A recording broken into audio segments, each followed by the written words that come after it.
Hello everybody there on the other side of the screen and welcome to see Swedish Open 2024 presented by Kastaplast.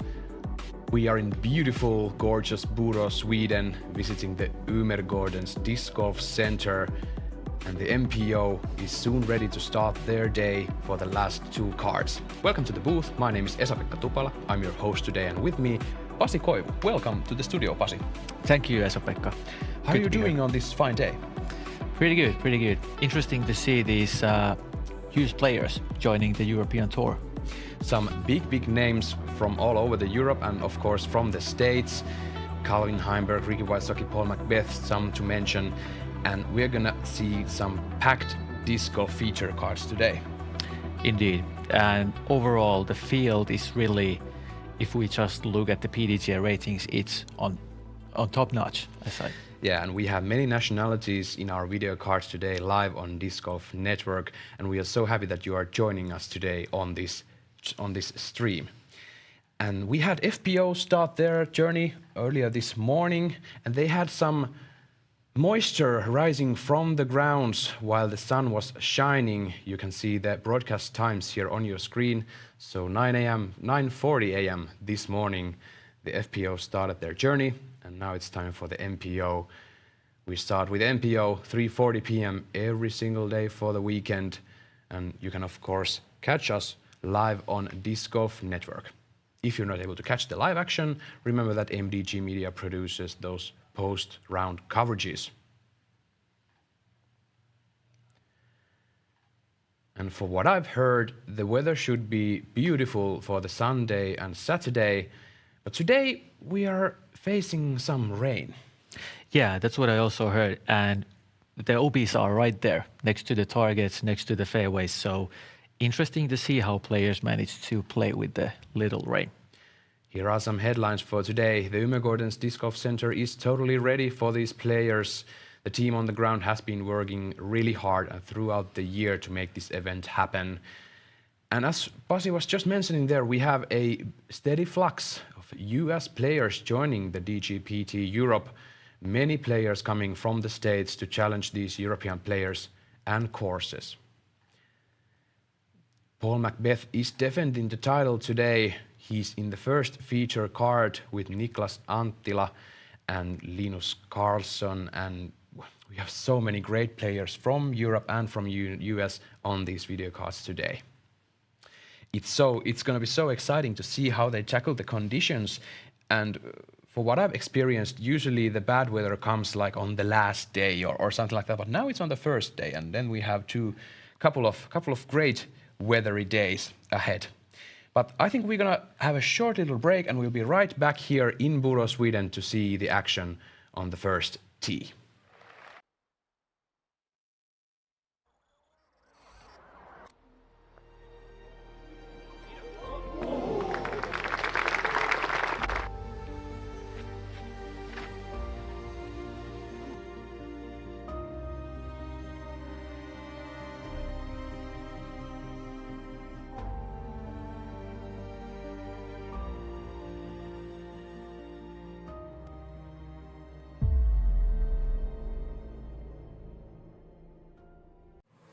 We are here.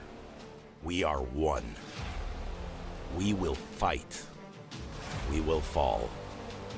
We will prevail.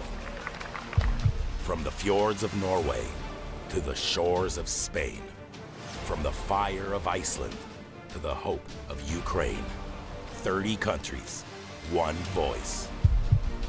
Go Europe!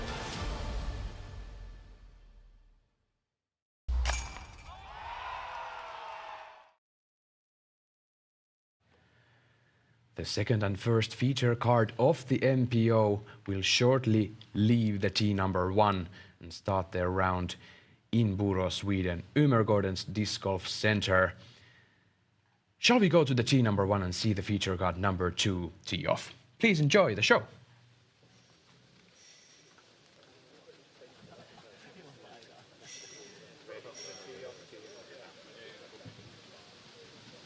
So we welcome one of the two feature card players, play groups.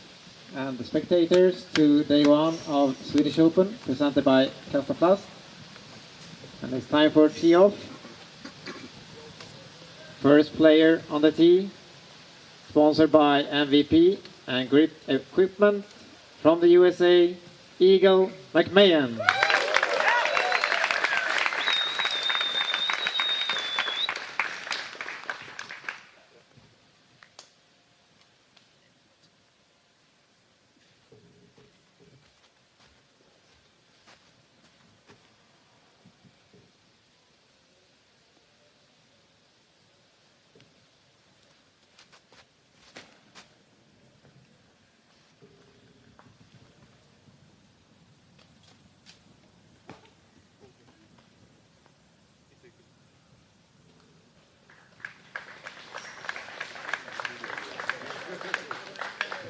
Next player on the tee, sponsored by Innova, from Finland, Joona Heinonen.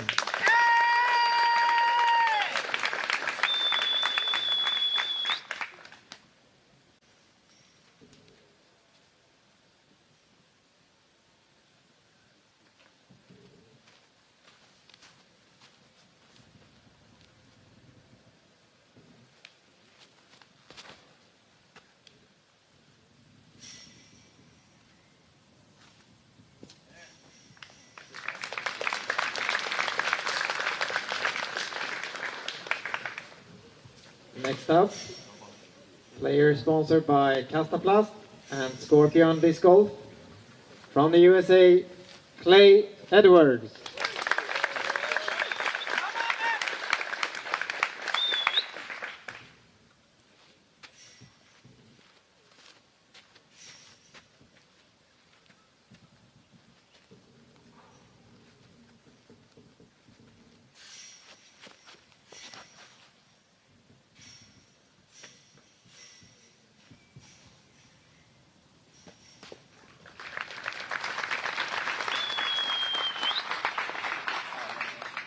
And the fourth player to tee off, sponsored by Innovadis and Heatland Disc Golf, representing Ymer Frisbee, Dennis Augustsson.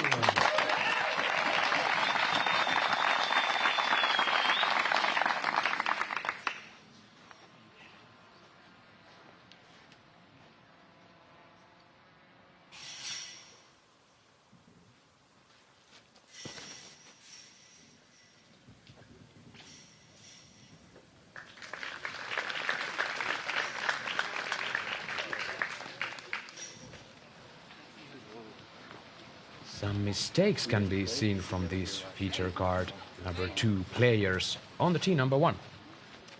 Exactly. Eagle going OB straight away, not coming back in time. And Joona also challenging the same line. But really interesting thing is to see a lefty here, because the course is kind of interesting in a way that there's slopes, there's OBs, tricky angles. It's going to be interesting to see what lines Dennis is going to take. Earlier today we saw Anniken Christiansen Steen in FPO bend those discs of hers with these fairways, and that was gorgeous to watch. And it's gonna be interesting to see how Denka, Dennis Augustsson, will manage this course.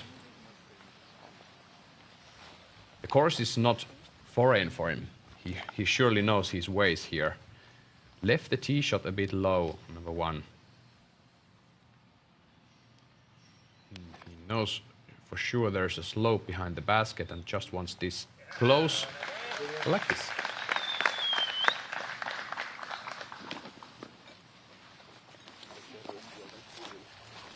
We were talking about weather, but it seems to be quite good. And there is a forecast telling us, and a word from the field, that there are some droplets coming down, and it should be over in an hour, whatever it is that's coming down. But we hope there is not going to be any rain in this MPO round. He has me back here. Yeah, I think you can. I think I was right there, honestly. Yeah, that's okay for me. Eagle McMahon Coming back a bit, and he's facing a look behind the bush. Might be just, yeah. Laying up, taking his medicine, kind of wise decision.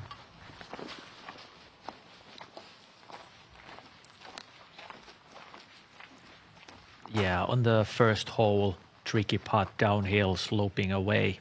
No reason to risk it. So Joona has butterflies in his shirt. Let's see if those are also in his stomach. Maybe a bit. Soft beat, circle 2 on hole number 1. The cameras don't do justice on this lob that's behind the basket. The rollaways are true on this course.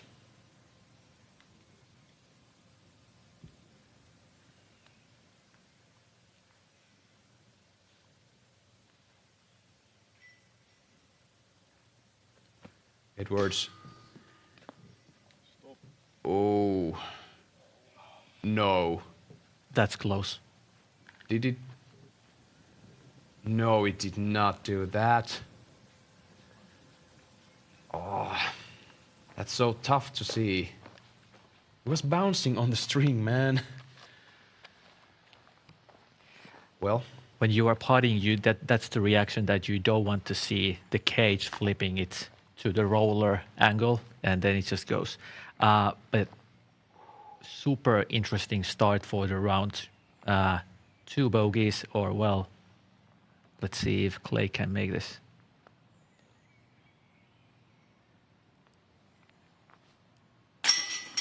makes it so. 2 bogeys, that is true. 2 bogeys, 2 pars. Am I correct? Yes. It should be. Joona's still about 7 meters away, so he has to take this in. And it seems like I'm not counting anything after that roll.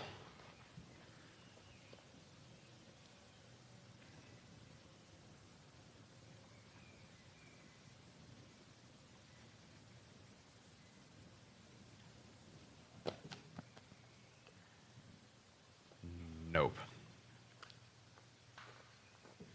Not even hitting the basket from there. I don't know. Interesting. Very, very interesting. Maybe the humid weather has something to do with this, but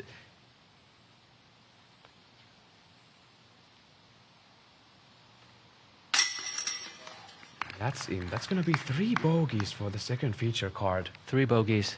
And the only thing I have in my mind is that FPO plays the same hole, and they played it 2 under. Talking about the lead card.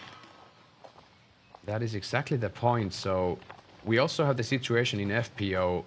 Glad you mentioned that. Our current leader has had 2 bogeys in a row for the holes 1 and 2. And then she started making her way up with 7 birdies, so 5 down for the day. So nothing is settled, of course, but that's really surprising start for the card. Yeah, exactly. Obviously, the courses they play or the layouts they play are different, so it's not comparable between FPO and MPO. But anyhow, interesting to see, because these 4 guys are professionals. They have been facing problems in their career, and they just have to walk it off and start playing better. Interesting to see how they make it happen. That is true, and Roland Gōr at this moment on the first position. Through his round already, 9 down for the day. A great result. Also James Proctor close to him, 8 down. Then we have 3 players, Morten Brenna, Onni Arminen and Eetu Tuominen, 7 down for their rounds.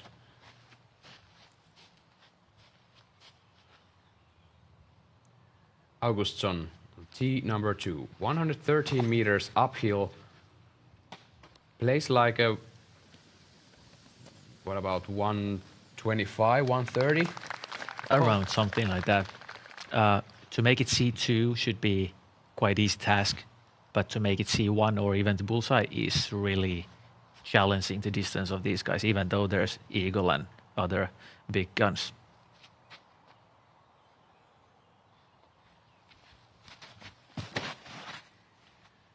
This needs to hyzer. And again out of bounds. Though he's putting just outside circle 1, but still a mistake from McMahon. This is something that we have been talking about already. The OBs are there. Eagle's shot was actually really good, but he just didn't consider enough that the penalty is right there where he landed. Joona, this is high enough so it hyzers early. Look at this. What a beauty from Joona Heinonen. Just outside the bullseye. Yeah, that's really well done after the unnecessary bogey on the first hole.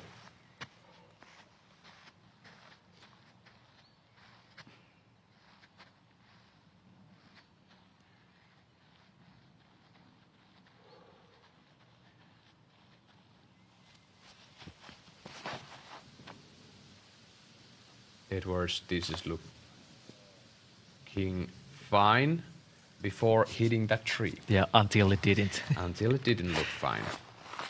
Clay Edwards has been playing in Europe for a while now. So these European courses are not new for him. How about Roland Gōr? One bogey and some great bunch of birdies in the back 9. Let's hear from the guy himself. What did he have to say after his round? Gōr from Estonia. You're currently the hot round here at the clubhouse. How do you feel? I'm feeling great. Always nice to be playing well, and especially here in Sweden. This course is so nice, and it's just a pleasure to be playing. You had a single bogey on hole number 10, but the rest was excellent and an exceptional back 9 with 2 turkeys, 6 birdies in a row. How do you keep the focus to attack on such a difficult course? I had a really good start, but I feel like right after the bogey on hole 10, I sort of fell down a little because I felt like the hot start was sort of wasted or something because I was playing just average. But I was just going one hole at a time, trying to get one birdie at a time, and all of a sudden I realized that I have quite a few in a row.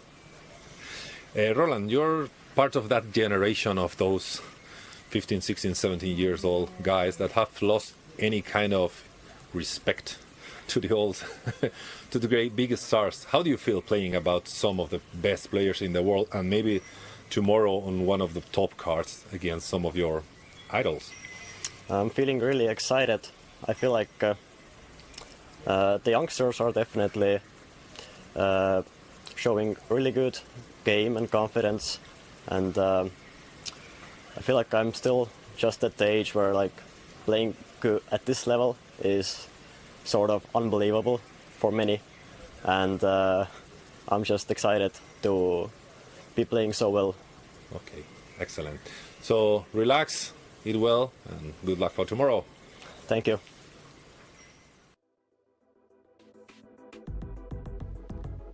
Thank you, Roland, and good luck tomorrow for sure. Great round from the young gun. Coming from Estonia.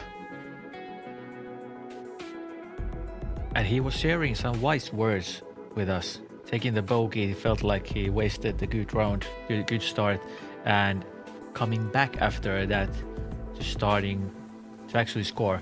It takes a good mental game. As we see some flashbacks from the year prior, this is the Swedish Open 2023, then a part of Euro Tour 23. Joona Heinonen showed us some big shots up and over on many of these holes. All the other players really challenged this course, and some changes have been made. For here example, you can see that the hole 2 was then a par 4, and now today it's a par 3. This hole number 6 is the same, at least it feels like it. It's still really much uphill, and that is a huge shot seen from the tee. Bradley Williams tightly on the mix last year. This is hole 4, hole 16 with Bradley. It's always a joy to see Williams on these coverages.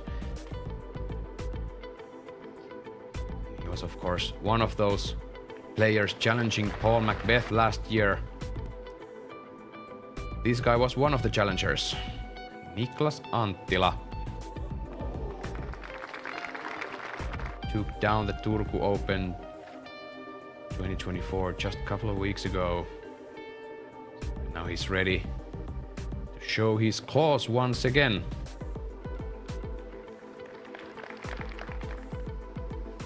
That shot was actually from 17, and interesting, now they have out of bounds line there where Niklas just landed, so this year you can make it that far.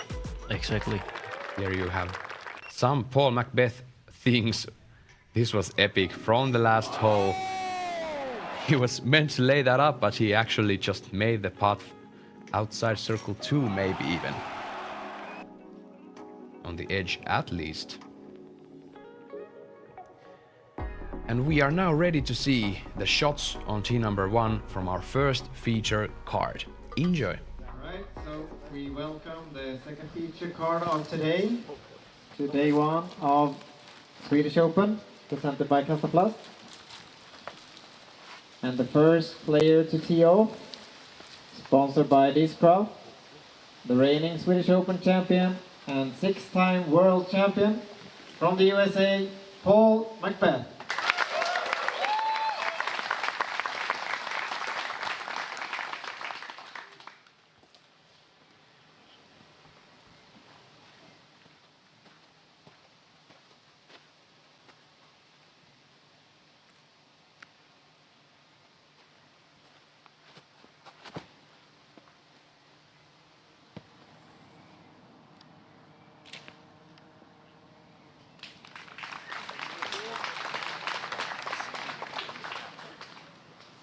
Next player on tee, two-time Swedish Open champion, sponsored by Latitude 64, representing Ymer Frisbee, Linus Karlsson.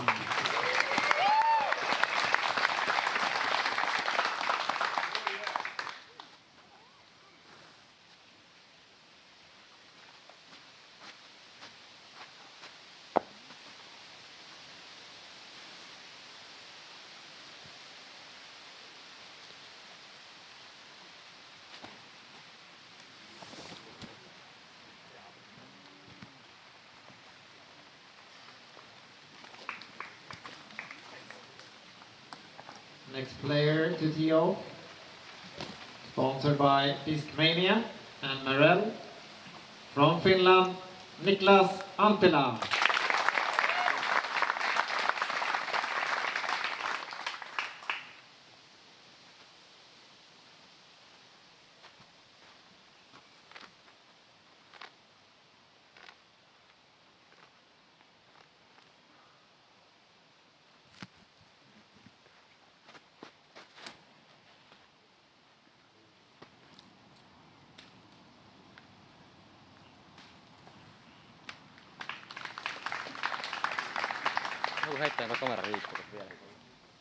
And one player on this card, sponsored by Kastaplast and Pure Bags, from the USA, Joseph Anderson.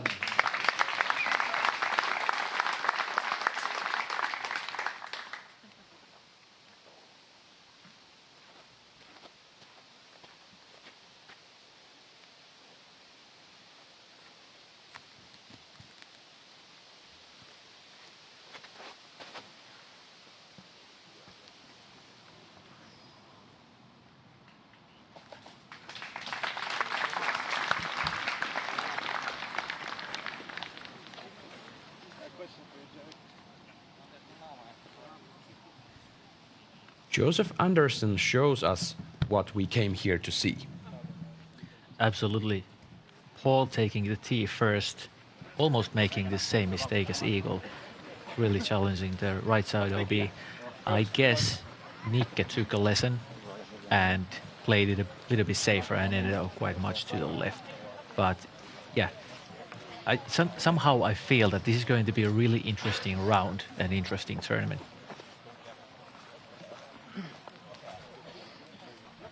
Severi Saviniemi, a great Turku area player, carrying the bag for Niklas.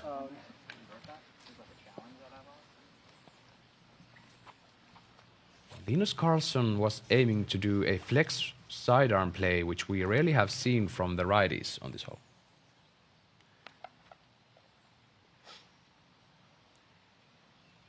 Maybe some butterflies also for him, playing with these kind of players and your home stage. Look at this! Well done. Gorgeous upshot under the basket for the par.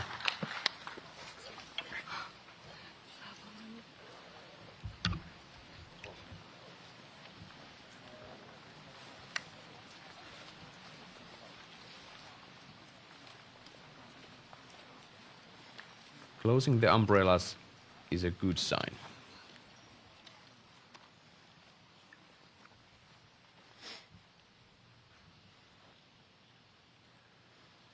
Macbeth.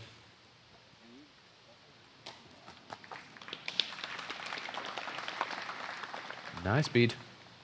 Most likely aiming for the par.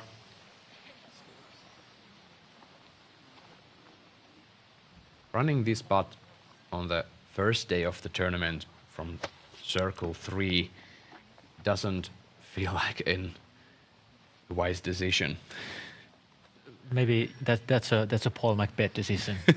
He's not afraid of the comebacker, but for plenty of other players, for example, Eagle, we saw him taking the easy way and just putting it under the basket. Anttila from the woods gets a small kiss from the branches under the basket for the par.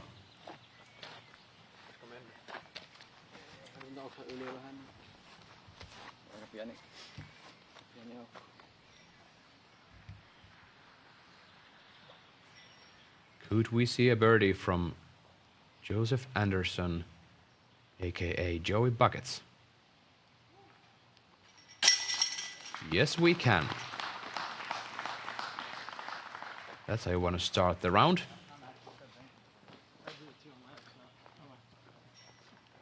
I haven't seen too much play of Joseph Anderson, but what I've seen is that he's really comfortable on the green. Interesting to see how he's managing, because I feel the weather is really humid and there might be some problems with the grip.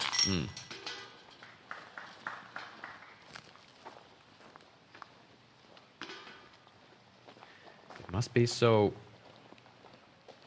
And what intrigues me is to see the possible grip issues come alive when the holes progress and these players go forward on the course and they get a bit tired and they handle those discs more and more and more, and they have to dry them, and then the towel gets wet, and you know all of that stuff. So it still can change later this round. Jakub Knapek from Czech Republic rising in the stats.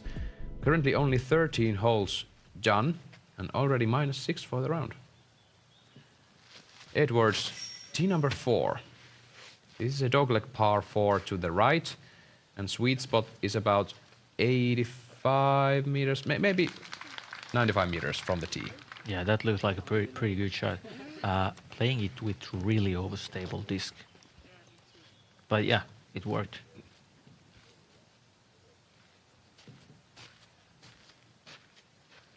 Let's see if Augustsson tries to make the corner. Takes the hyzer flip to straight, needs to avoid going too long. Seems to be doing okay. Anderson, tee of 2. Bit short, but gets those skips from the wet grass.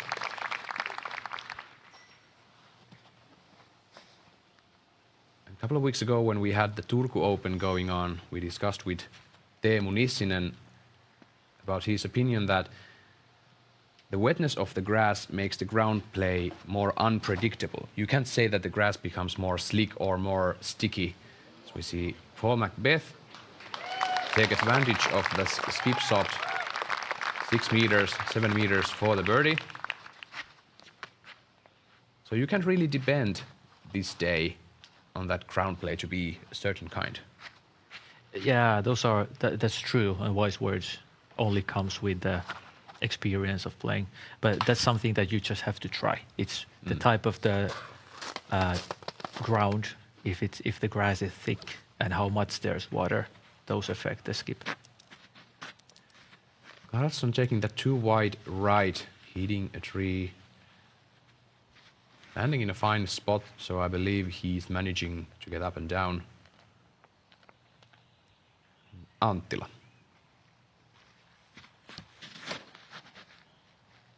Needs to hyzer. He does. And even closer. Is this the first bullseye we've seen today? I think it is. It might be. Yeah. Previously, we have been talking about that Niklas Anttila is very good at on the green and with the upshots and with the angles, but he just parked a hole which we said that is really necessary to have a big arm to park it. That's surprising.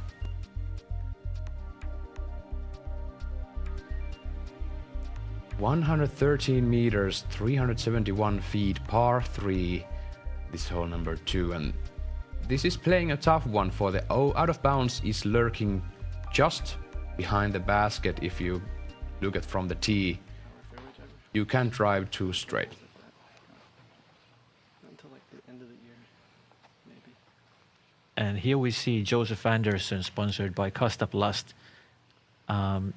He's having a caddy, Anders Källström, the founder and owner of Kastaplast, and really old school player who's been running tournaments. And this is actually Kastaplast's biggest tournament ever. That is a great point there. That was Carlson. Solid upshot, skipping a bit long, but should manage the par.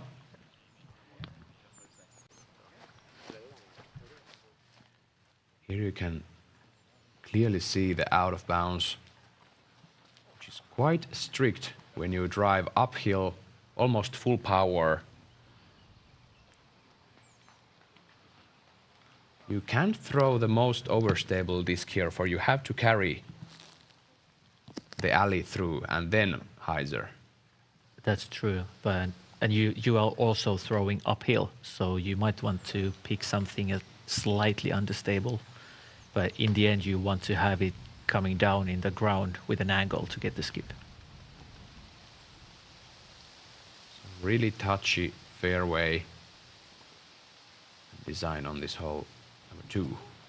Oh, and Anderson a bit low.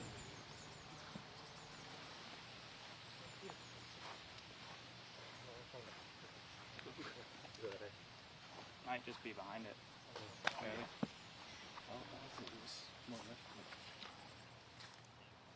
Paul Macbeth for the birdie.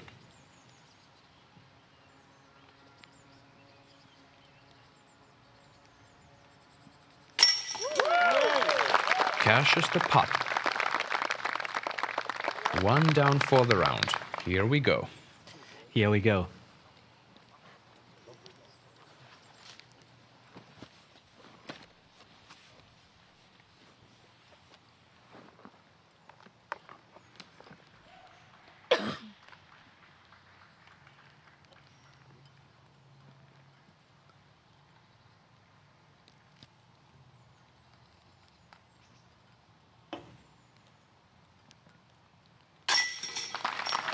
Carlson saves the par.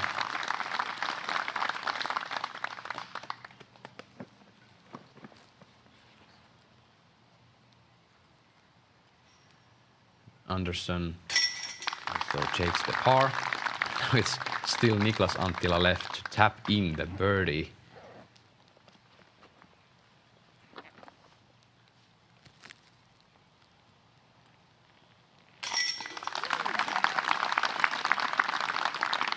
That's how you do it.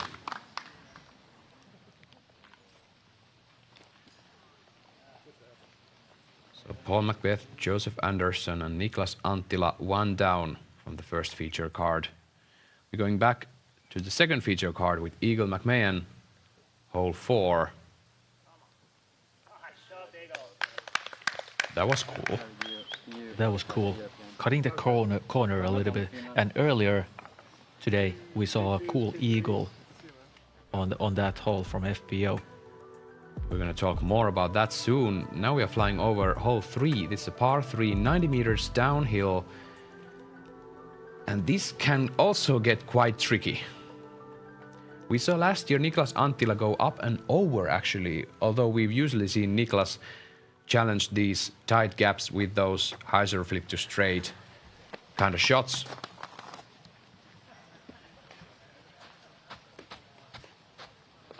We don't have Tuomas Hyytiäinen in the back for Niklas Anttila this time, so maybe there's a different playbook. Could be, could be. And this is a good example of what the players will see later the round. Simple looking hole, innocent, but if you hit a tree or throw it too far, it's in the out of bounds immediately. We are on a clinic, folks. Paul Macbeth just showed the perfect shot on the hole.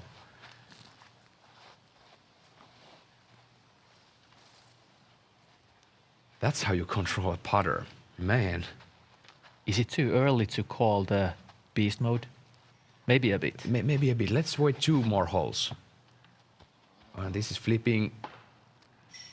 And that's exactly what we are talking about. Yeah, innocent hole, I guess that went OB, and that's immediately a bogey.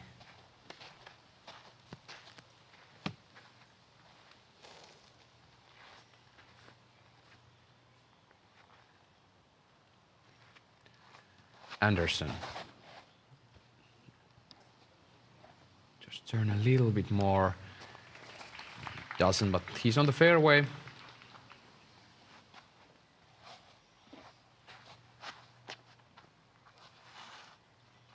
Carlson.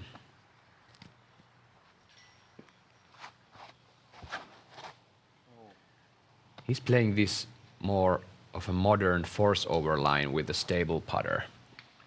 And that's true. Risking the right side OB, but staying in bounds.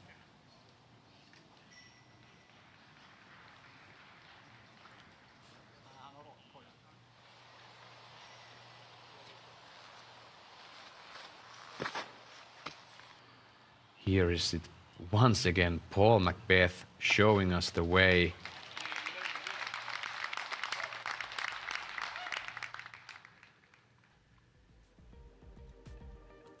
And once again, welcome to Swedish Open 2024.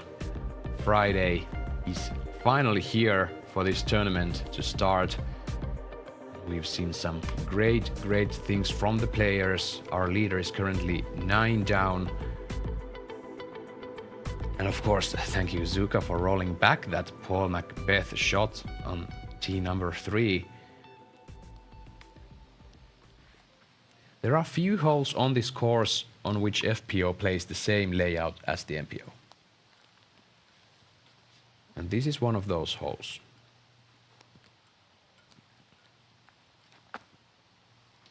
Anttila.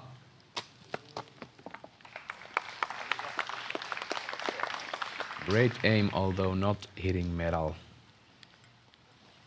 For our spectators who haven't played the course, just check how close Nikka's putt went to the long side OB, and you get the idea what's the real danger here. So you really have to know where the lines are.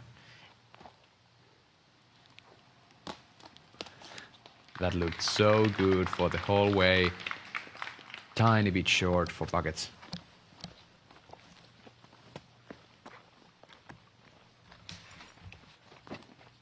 So great to be in Sweden and on this very beautiful course. The style differs from what we have seen on the States side. Quite a bit. Yeah, quite a bit. We have some longer holes, but a lot of technical and maybe relatively short holes compared to other Elite Series events. But in my opinion, it's absolutely refreshing to see players actually have to throw these tight lines and control the discs.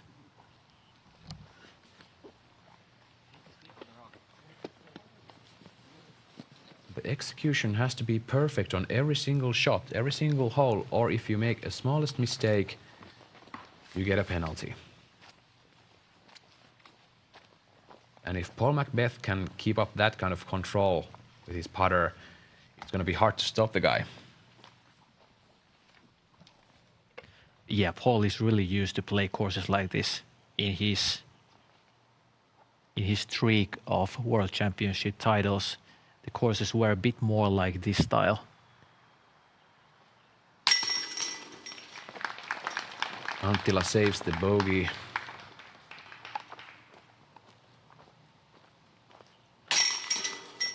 Carlson takes the par. Paul Macbeth still waiting for his turn.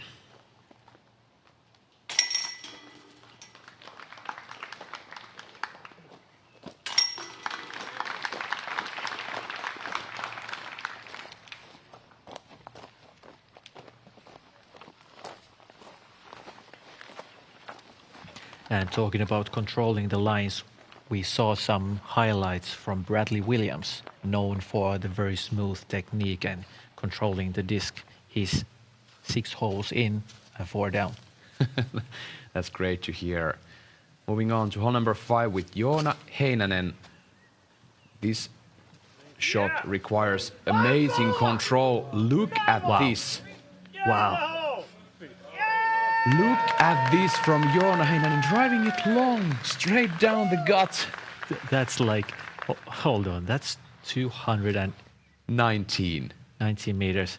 I mean, it's actually me down a little bit, controlling the line that well.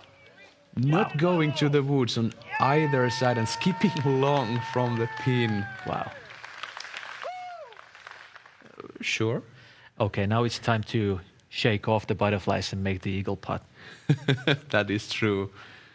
That would wake the man up.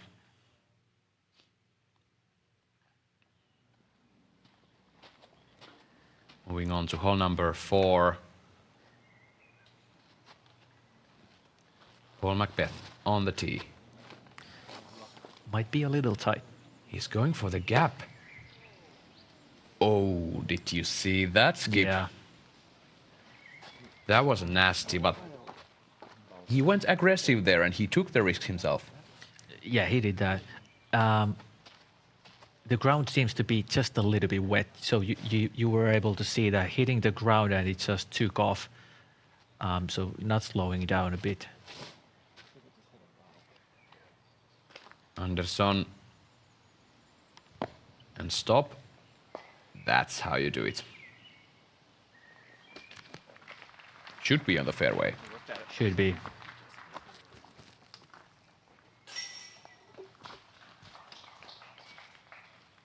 At this point, no layups to the sweet spot. Maybe there's not so much advantage for the MPO basket on this hole is further away in the gap on the right side. Yes, Linus Karlsson going with the slower, it is some kind of overstable putter or mid-range. Works quite well also, and Nikke is doing the same thing.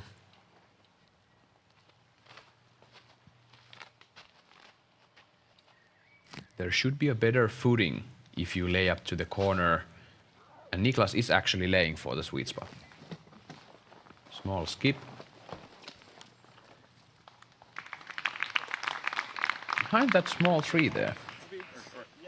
Yeah, the tricky part is that right after the sweet spot there's a little hill which you have to throw over, so you can't actually see the target. So you have to go a little bit further to see where the basket is and then just hit the line. So it's a little bit tricky. Earlier today, Ella Hansen made a big throw-in on this hole about where Niklas Anttila is now. The FPO basket is a bit shorter and bending to the right. That was about 65 to 70 meters shot. That's about 190, 200 feet. Exactly, and also a blind shot. And thank you once again, Flight Factory, for these beautiful drone shots.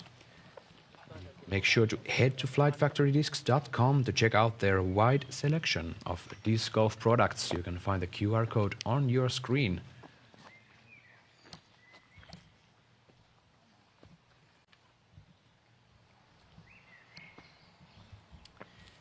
Yeah, there's a small tree.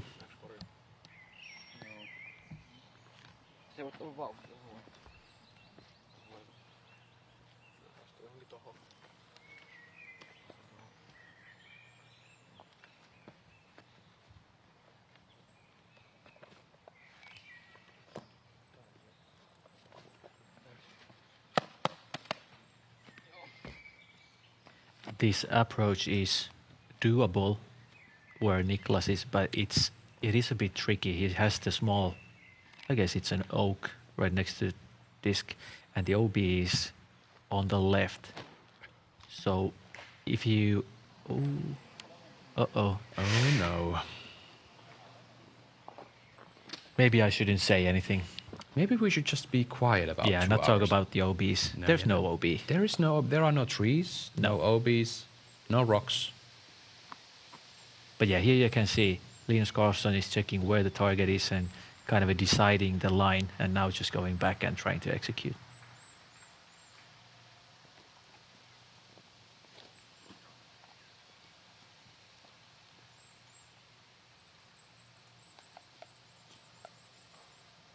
Carlson.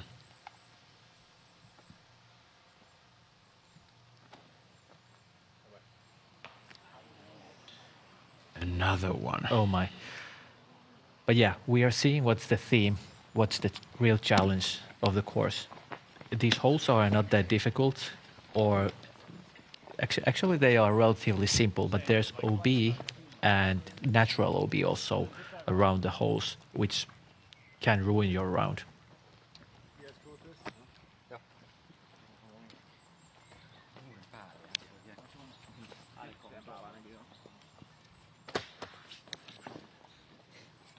Paul Macbeth up next.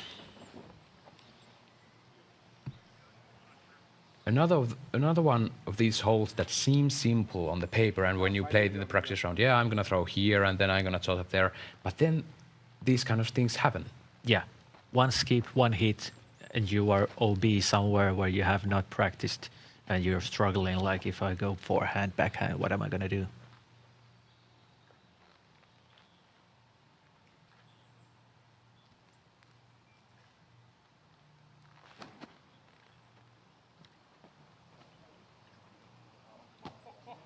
That's a way to recover. Nicely done.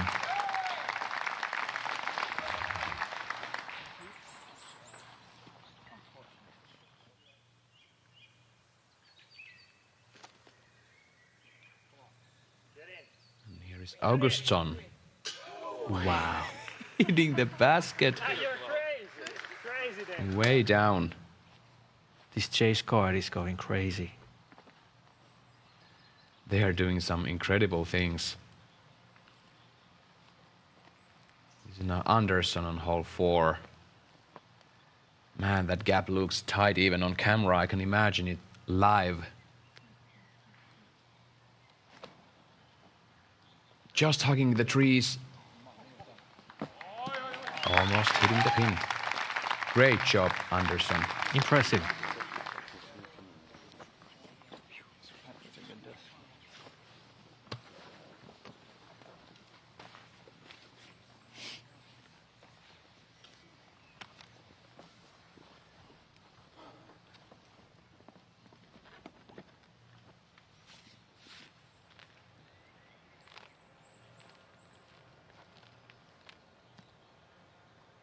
Anttila throwing 4.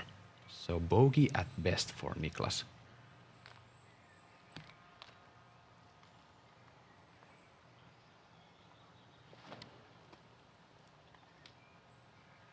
Or, yeah, bogey at best.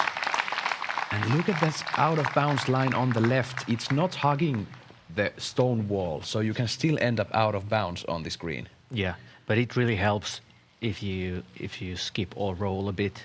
It should stay in bounds, leaning on the line, but it's right there, making you a little bit anxious. Team on the ground making these players' life a tough one.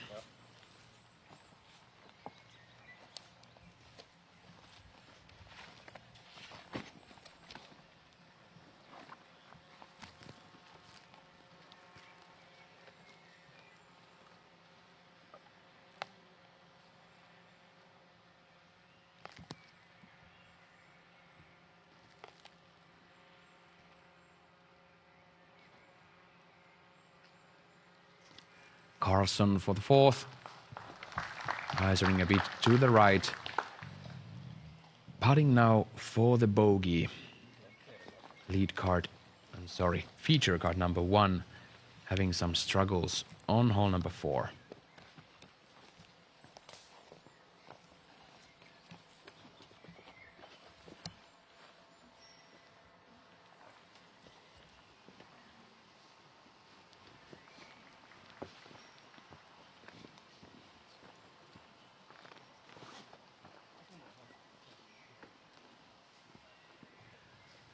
Paul Macbeth now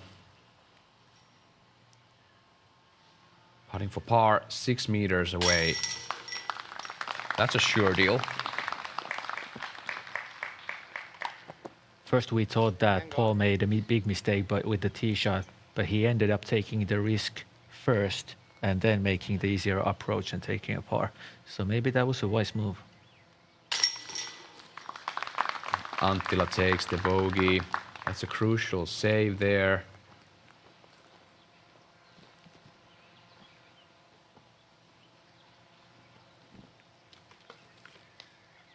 And Linus Karlsson still putting for the bogey.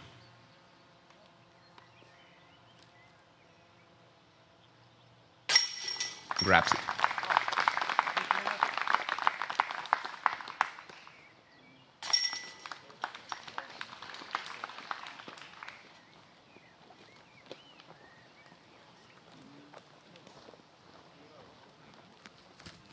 Uplay Disc Golf is your passport to teaching and learning the game. Our mission? To teach disc golf and make it accessible to everyone worldwide. From Alaska to Africa, Guatemala to Canada, and beyond, Uplay Disc Golf has spread its wings teaching the love of the game across the globe. Get involved in our movement to make disc golf a universal joy. Explore uplaydiscgolf.org and join us in helping people find flight.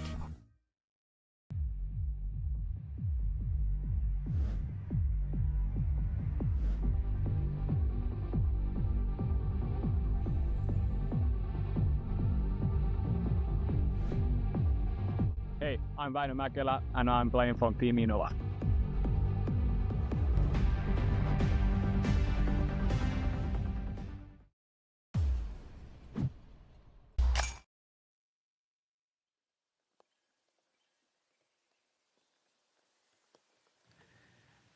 And some big news in the air. As you can see, Väinö Mäkelä here throwing a beautiful shot off the tee into the bullseye. He's got some new gear. Yeah, new gear. The disc golf community has been talking about this lately a lot. We have been waiting for the news, and here they are. Väinö is playing quite well, -3, 12 holes in. Changing the gear, changing the disc mid-season is not an easy task, but he seems to manage it quite well. Yeah, you could give us some insight if you would think about yourself switching sponsors like 1 or 2 weeks between the big competitions in your mid-season. That must be a big deal. It is a big deal, but sometimes it can be refreshing. Like, you don't know the disc that well, but you get a new kind of a motivation to play.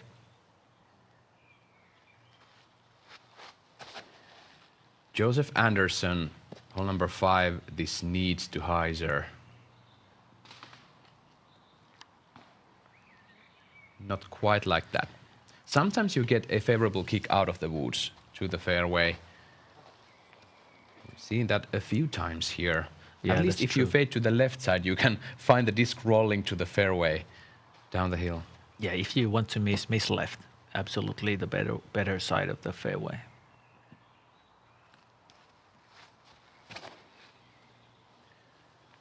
Paul Macbeth, is he doing Paul Macbeth things? Oh, this is turning a bit too much. And that's what I was talking about. He'll take that.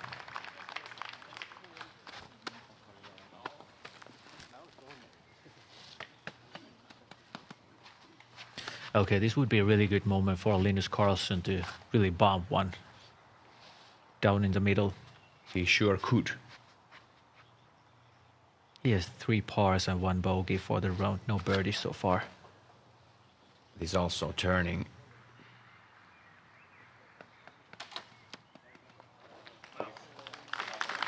And in the middle. That's a good spot to be. Yep.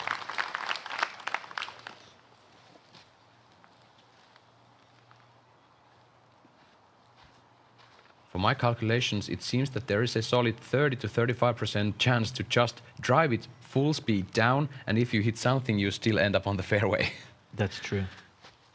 But if you kick to the wrong direction, that's bye-bye. That's gone. Talking about gone,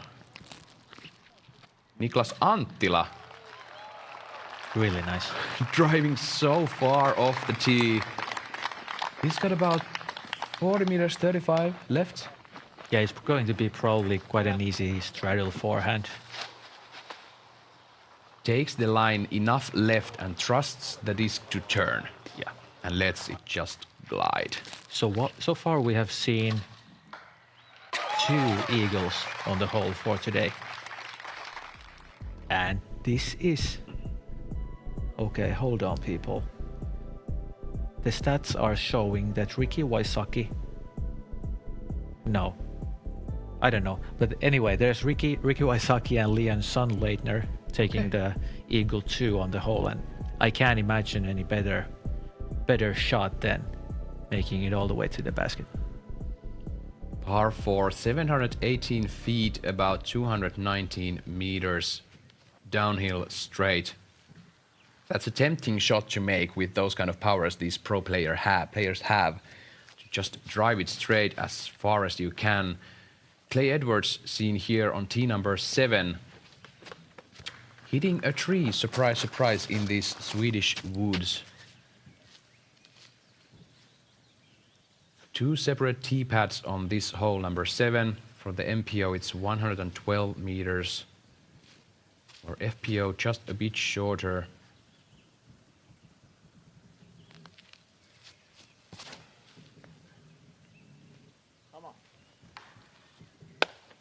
Heinonen.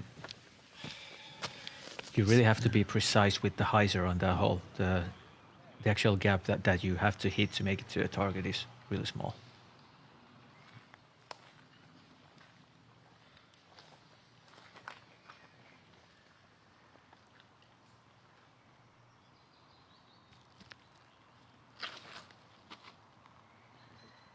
Fairway is fairly open down here. If you hit a tree and kick on the right and kick left, you most likely end up into that ditch, and that's fine. That's fine. You can. It's quite a lot downhill still, so he was able to throw putter, stand still.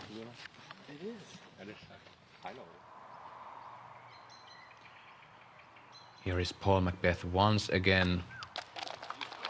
Familiar kind of disc, that yellow putter of his. We've seen that quite a lot. Joey Buckets. Going to a knee on these Swedish woods is not the best thing you could be doing.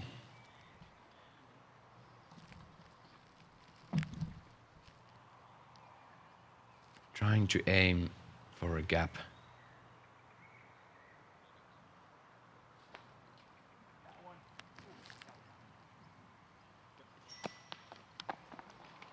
Great shot. Well done. From where he was.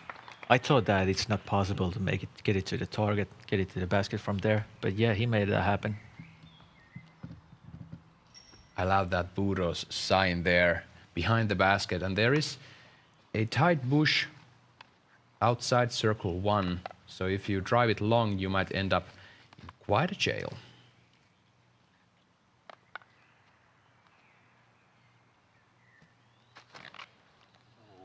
Carlson knows this is too stable.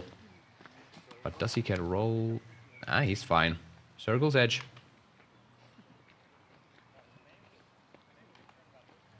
He would really need a little bit of a confidence boost here. Not a single birdie yet. And also that leaking to the left. But maybe a C2 putt would get the engine going.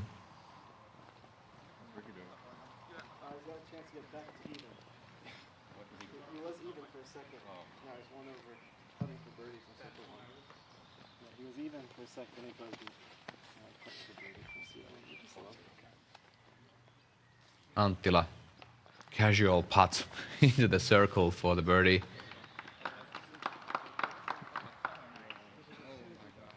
This hole has very famous footage when those players are coming down the hill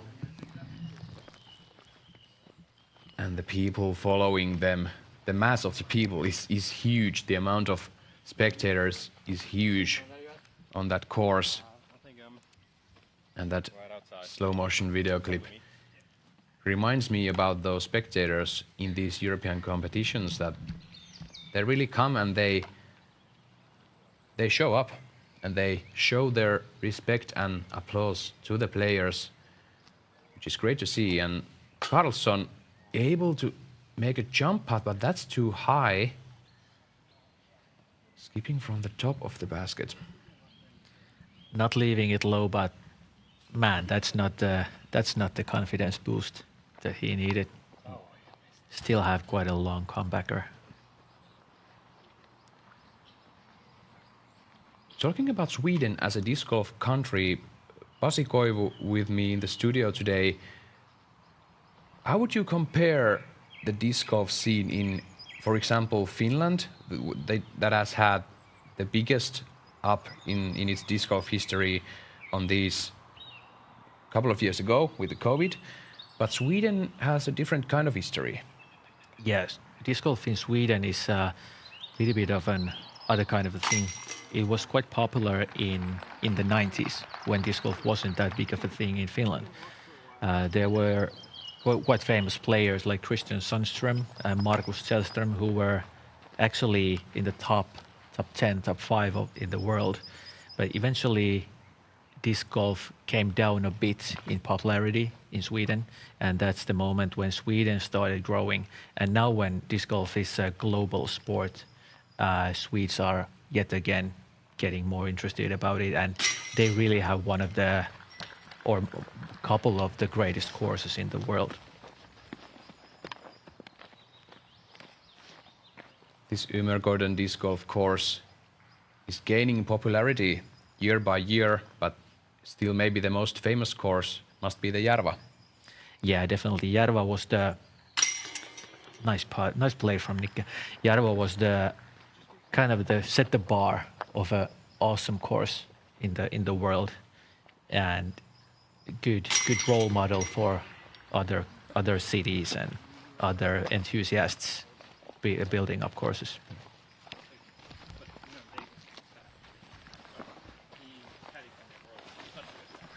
Paul Macbeth, Niklas Anttila collecting the birdies on hole number 5.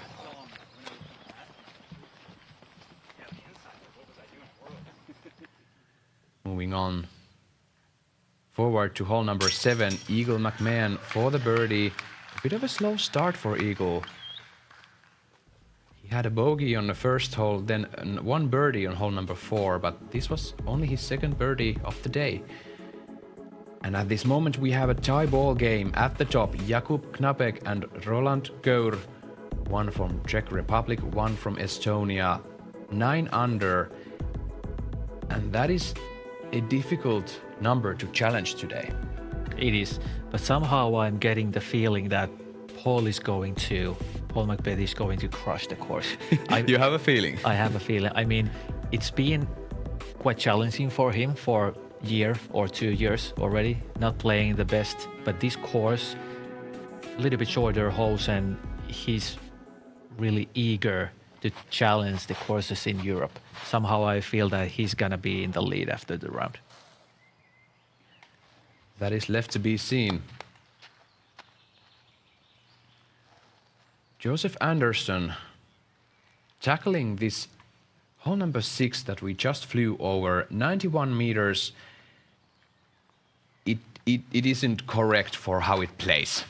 Uphill the whole way, turning to the right, and then those logs just before the green, they can catch your disc and you can roll 200 feet downhill easily. Yeah, so there's 2 main gaps Joseph took the inside gap, and let's see if the others go that way too, or want to go with the wider left side gap.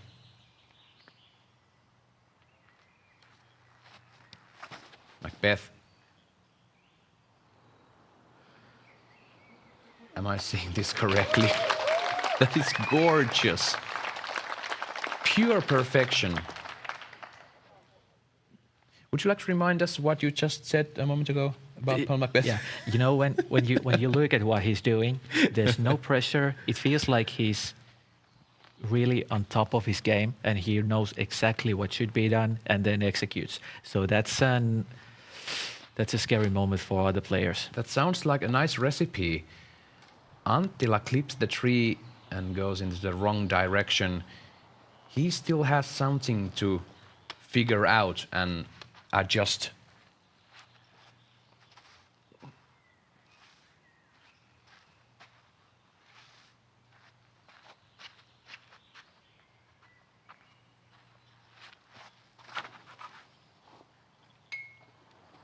Carlson.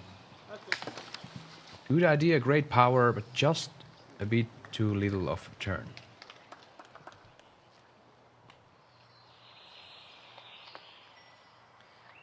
Here we see Paul's drive again.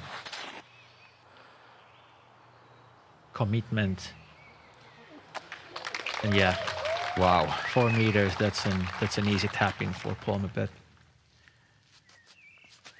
Eagle McMahon going up and over, 102 meters, dropping down and staying in bounds.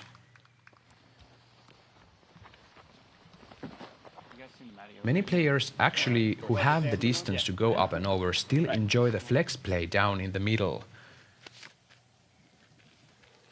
Yeah, I think even though you have the power to go over, up and over on the right side, it doesn't make any sense because the risk is there. Clay Edwards getting a nasty bounce from the ground, but that was headed into right direction. Yeah.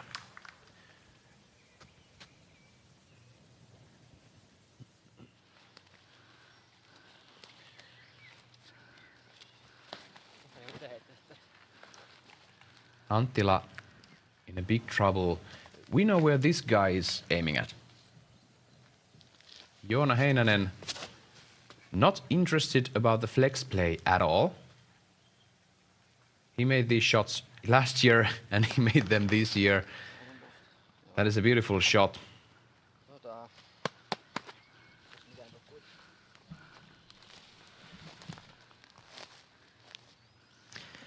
Okay, seems like a bogey zone, automatic, really Yeah. tough spot. Practically nothing. Well, I have said that before, and Niklas Anttila has surprised me before. Okay, so he gained a good distance from there, but I have no idea which way he threw. But anyway, he's going to have some kind of a putt for saving the par.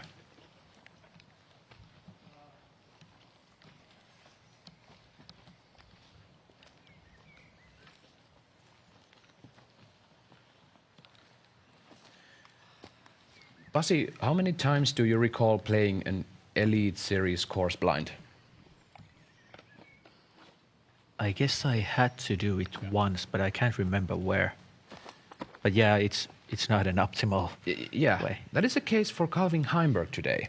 He arrived to the scene about 5 a.m., had about 6 hours of sleep, and now he's playing it blind. He's under par, fighting his way through the course, as we see Anttila giving it the beat and a settle for bogey.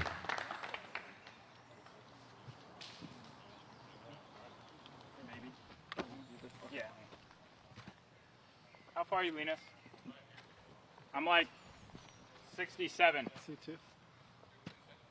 Yeah, me too. Okay, go.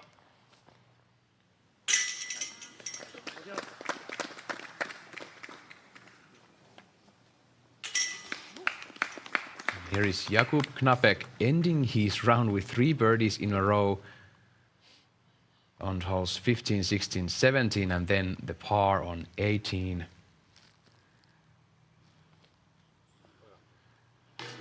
And Carlson almost ringing Bottom of the basket for the birdie, just a bit short. It was a really good beat, but I mean, Linus just needs one birdie. It doesn't feel good to just go on and getting the pars and eventually get a bogey and never getting the birdies. It doesn't feel good.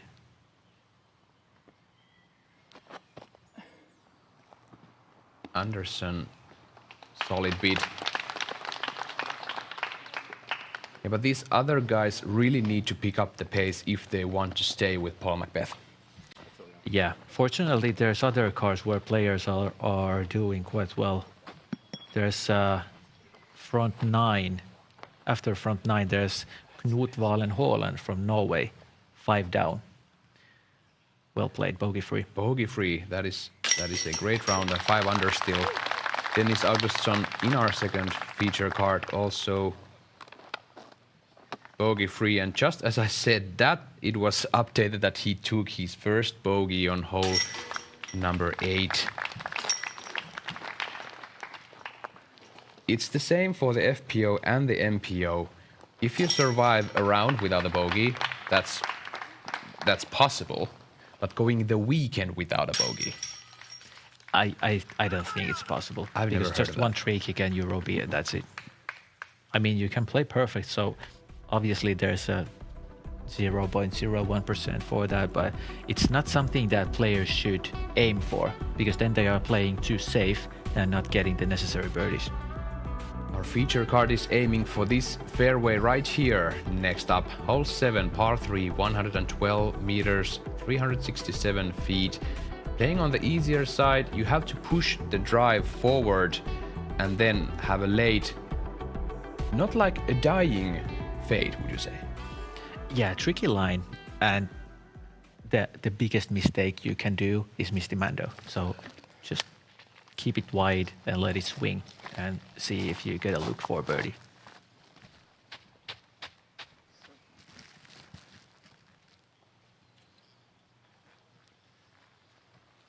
Most of the players are going a bit more straight and trying to miss the middle trees from the backside.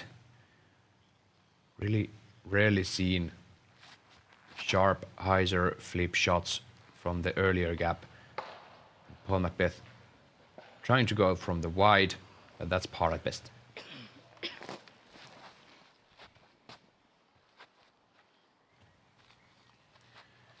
Joseph Anderson on the tee.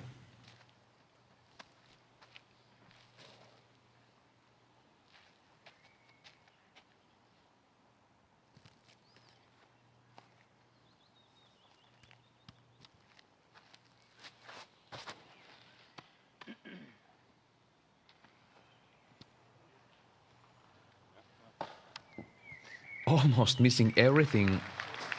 He's about circle's edge. Yeah, circle's edge or mid of C2, but he has a look. It's really refreshing to see Joseph Anderson in the coverage, because his style is some way different. The angle of his knee and shoulder is, I don't know what's going on, because we haven't seen any slow motions, but it's definitely something that the other players are not doing.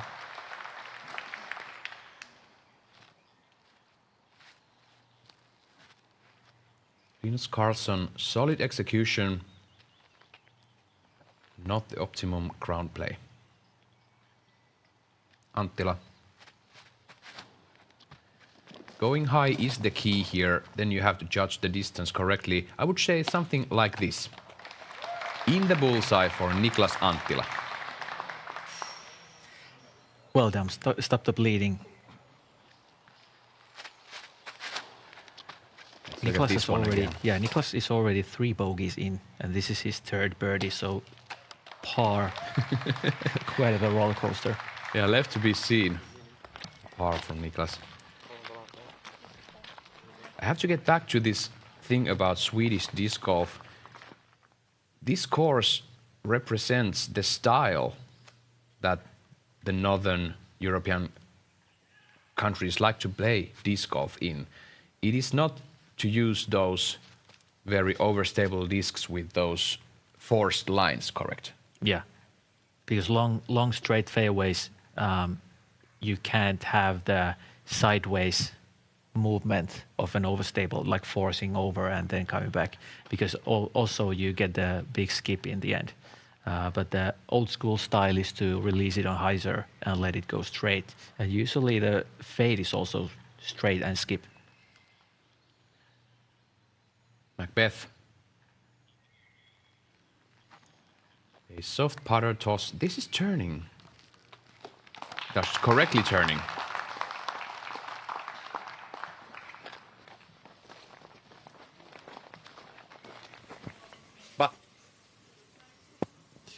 Jakub Nakeb, Czech Republic, -9 on the clubhouse. How you feel?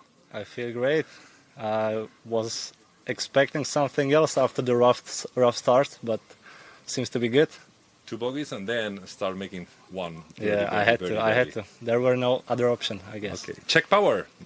There's not only one Jakub in Czech Republic. What's going on in Czech Republic? I don't know.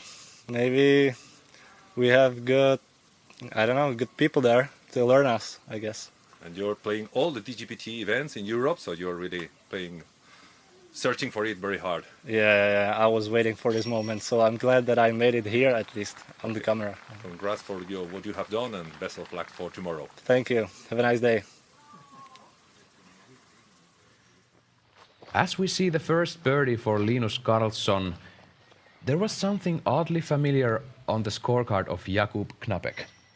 Yeah, we just realized that he started off with 2 bogeys on the first 3 holes. So 2 over after 3 holes. And what does the FPO leader score look like? 2 holes in, 2 over. And FPO leader is 5 down. And MPO, Jakub Knapek, 9 down. Incredible shot from Joona Heinänen at this very moment. I'm baffled. Really, really challenging par 4, number 9. We'll be right back.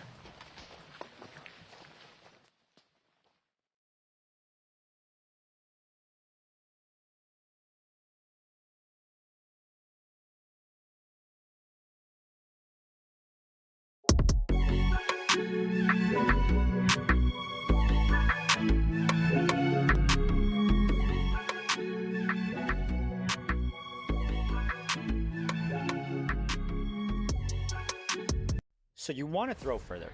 Okay, here's the plan. Step 1, join the Power Disc Golf Academy. Step 2, watch Holland Hanley's lessons on how to properly select discs that are appropriate for your skill level. Step 3, watch Paul Ulibarri's X-Step lessons to help you build a solid foundation for generating power. Step 4, watch Simon Lazat's lessons on upper body mechanics to make sure you're giving the disc the best opportunity for distance. Step 5, watch Ezra Aderhold's max distance lessons to build your most powerful swing. Step 6, use our fieldwork drills to dial it all in. And the last step, go out and crush your personal best distance record. Ready? Go. From top competition to the new players. From supporting women to funding new courses. PDGA Europe is much more than competition. Visit pdga.com/join and grow the sport.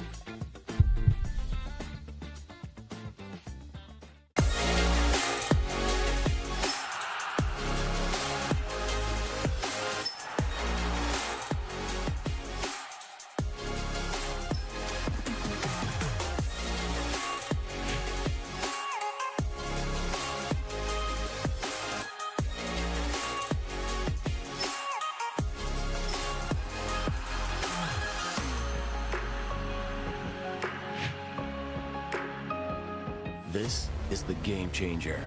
Step onto the course with the Pure Premium Disc Golf Bag, adding a touch of glamorous flair to your play. Use the code DGPT at puredisc.net for the best price. Upgrade your game, upgrade your look. This sport is about trust. It's about confidence in your disc. All the untold hours of development and commitment are here for you. The MVP Pro Shop. Start your journey today.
back in the action. The opening day for Swedish Open 2024. And that has kind of been the story for Niklas Anttila this first round. Unfortunately, yes. I was thinking about I would pick him as my bet, but I don't know, something's off. Usually he's really good with the angles and controlling the discs, but now he's really on a roller coaster. Hole 8 is a slightly uphill par 3, and Paul Macbeth just knows these hyzer flip to straight lines. And he has shown us so many different shots already. From hyzer with a slight flip, still staying on the hyzer angle, then flipping to straight, flipping over. He's such a wizard with those backhand shots. Yeah, he got a little kiss of the tree right there, but making it to C2 and on a calm weather, it's always doable for Paul. I really like to watch this guy throw.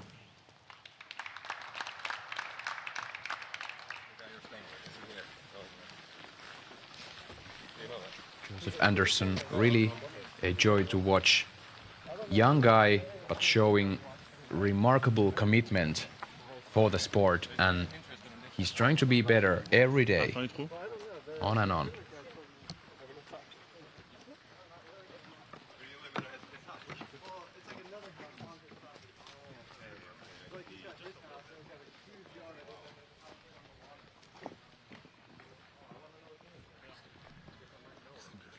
Niklas Anttila, still a way to go, and this is one of those greens where the out of bounds is really, really close to the basket. Almost in the bullseye. Almost in the bullseye, yeah. Fortunately, they have this rock wall, and the OB line is right tucked into it, as I would say. So usually if you go there, you get a little kickback and you don't go actually OB, but it's always chance. That's how you want to approach. In high, tap in the par, and move on. We have seen Niklas throwing that yellow disc quite often already, and the rumors say that it's going to be his new signature disc. Ooh. Some big rumors and things to uncover on this Disc Golf Network stream straight from Borås, Sweden. We're looking at Umeregårdens Disc Golf Park. Joseph Anderson putting for birdie, circle two's edge. Just a bit right for Anderson.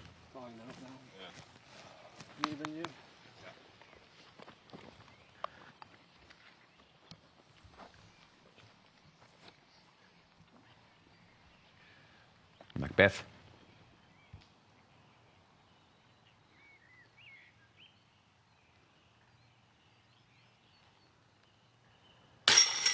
Beware, people. Oh my. Beware. Oh my. Now you can call it. Yeah, it seems like the beast mode is turning on. In my active years, yeah, in my active years, it was always this same thing over and over again in every tournament, and it's something to be a little bit afraid of. You're getting some slightly painful memories trying to compete that kind of Paul Macbeth. Yes, very well done, Linus Karlsson. 2 birdies in a row now. Big putt from Karlsson. Wasn't big putted by Macbeth. Couple of pars for Anttila and Anderson.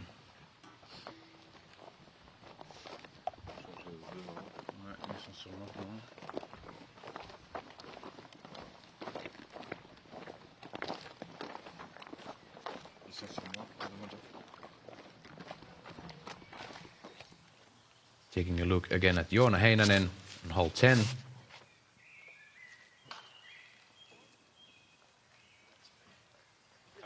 Gets a nasty kick right. And a green flag. There is still no out of bounds yet in there. But if he was to kick high and straight, the out of bounds comes into play quickly. Short par 4, but Many great dangers lurking besides the fairway. Yeah, it's definitely on the shorter side, but we see that it's averaging 3.8. Yeah. So we're not talking about an easy hole. And talking about the tougher par fours, here we go, hole 9. The biggest problem is if you go into the woods, you're in trouble. It's relatively long and the fairway is narrow. You can execute it quite easily if you know the lines, but if you get into the woods, you're looking at a bogey, and there's a high 25% bogey percentage on this hole. Par 4, 222 meters. Carlson on the tee. This needs to get right.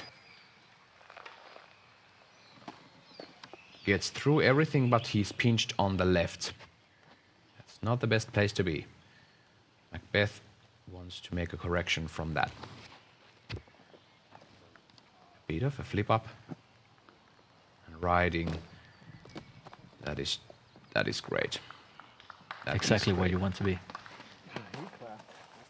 I'm still trying to figure out Heinänen's shot on this fairway. How long was it? It has to be about 130, 140 in the woods. Yeah, I don't get that. He's some kind of a magician. That's not possible to make a shot like that. Anttila also needs to hyzer. Hits a tree. Surprisingly inside was that line for Niklas. Yeah, he was a little inside.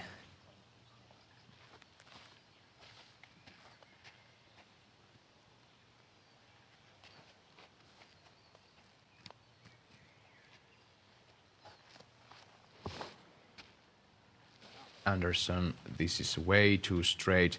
Actually saved by that branch. He's Yeah, not that in was the woods deep, so he's at least able to save the par, but that might be the best he's looking at. Yeah, some branches slowed down the disc really good. He has some space to make a good swing. And here we see the hot player, 6 down already, 11 holes in. And such a great guy too. Indeed. Unique throwing style. Mm. Let's see if we get some more coverage of him.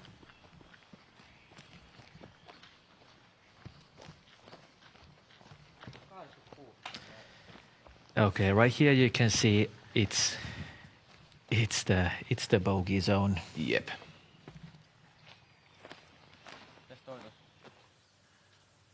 Oh, Mr. Blind himself, Calvin Heimberg, on hole 12.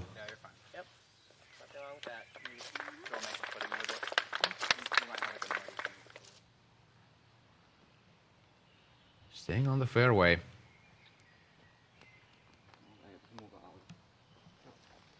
Basically, in normal conditions, this is one of those courses, correct me if I'm wrong, but avoiding the mistakes is the bigger thing than scoring. The birdies will come if you play solid, and looking at the guy 5 down through 8, he's doing both well. He's doing both well.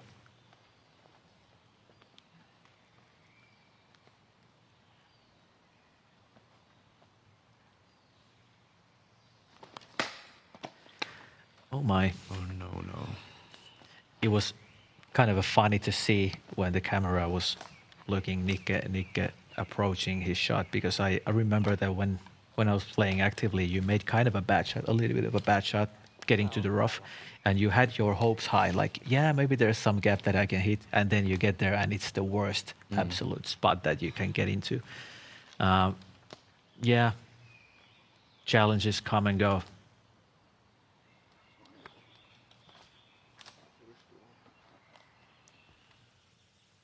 Holland needs to stable. Favorable skip towards the green.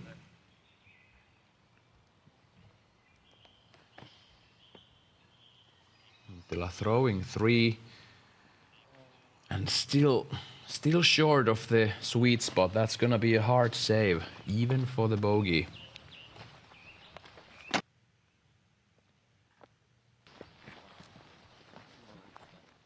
Big things happening on the course. Swedish Open 2024 has finally started. We have 3 days of coverage coming up to you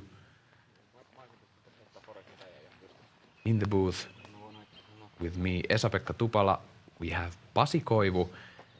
And we were talking about a moment ago of these great Swedish disc golfers, and you had quite a few chances to play with them back in the day when you were on your active career, correct? Yeah, that's correct. Do you have any specific memories about their game style? And compared to, for example, yours, what kind of were those game styles then compared to these modern players now? Do they differ? They do differ quite a bit. There was Marcus Källström, who was once the best disc golfer in Sweden and maybe even in Europe.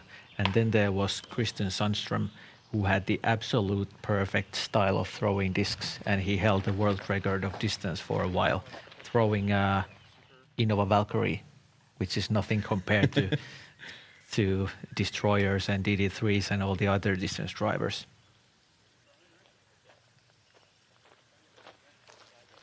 Ended up pretty good. Yeah. And the stability of the discs has totally changed. And the preferred stability of the discs for these players, of course.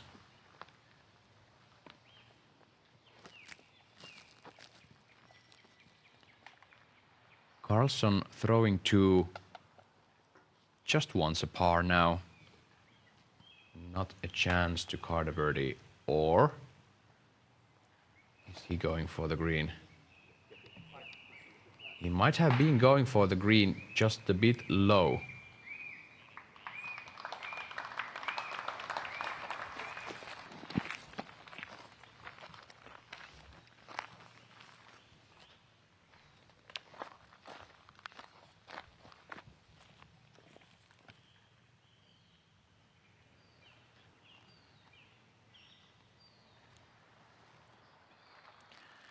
Paul Macbeth.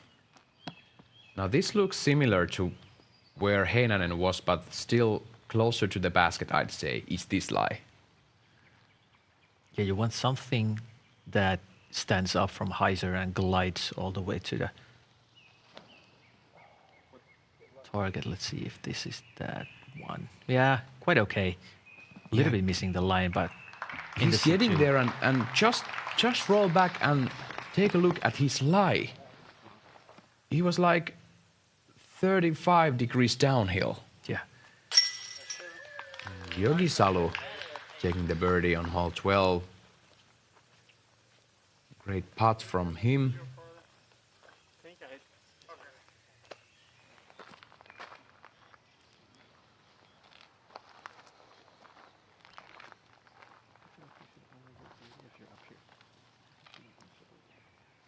Anttila most likely trying to go for the green. Absolutely, he's already throwing fourth. No way he's going to save a double bogey. And that's too understable or too much angle. That's going to be a double bogey. There is a big slope behind the basket when seen from the fairways side.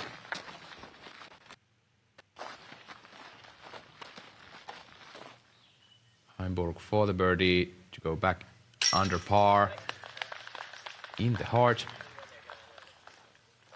Yeah, Colvin getting the practice round in.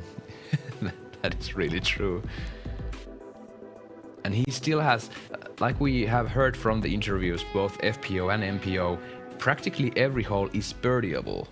But to make that kind of adjustment on your game is the main tough task. And if Heimburg can dial his game in after really short morning sleep, should we say, and come tomorrow and Sunday, he's not out, should I say, but it's really difficult for him, of course, to try to catch the guys on top. Anderson under the basket.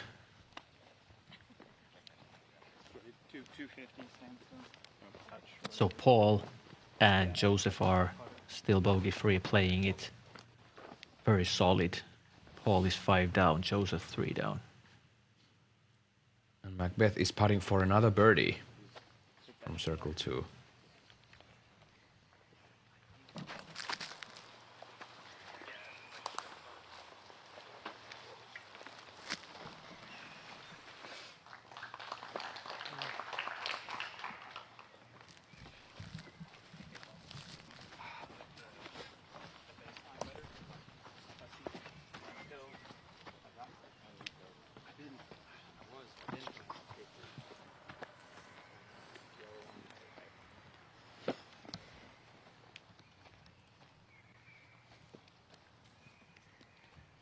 Now it's Macbeth's turn. He's looking at nothingness behind the basket.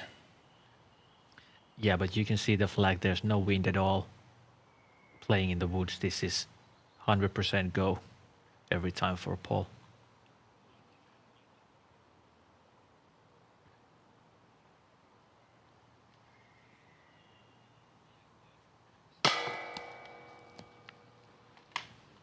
Well, he's a human. He's a human, and maybe just about 1.5% of excitement there, thinking about what's behind the basket. And as we see, Augustsson way outside circle 2, making this uphill putt. That's how you do it.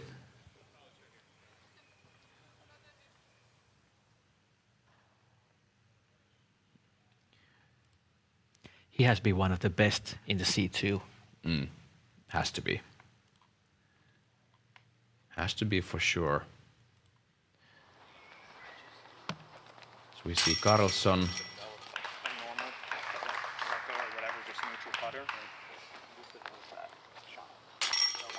Picking up the par. Niklas Anttila, double bogey.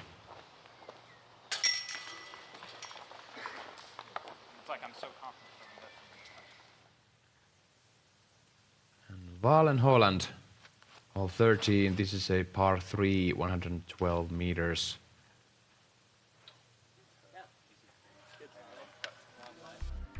Hitting a little bit of something there. And that card where we have Valen Holland, they actually made a nice fresh star frame on hole number 12. Then we have this Finnish guy called Paavo Putto there. On the top 3 at the moment, he's 8 down through 14 holes. He has already scored 1 bogey, so that means he's gained 9 birdies in 14 holes. That's really impressive. Just made the par on hole 15, and he has 3 more holes to go. Totally birdieable for him.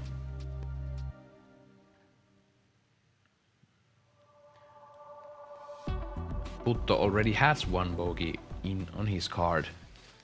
It's from hole 3. Back to 12. Augustsson, par 4, 175 meters. Just saw this hole moments ago. That's not good.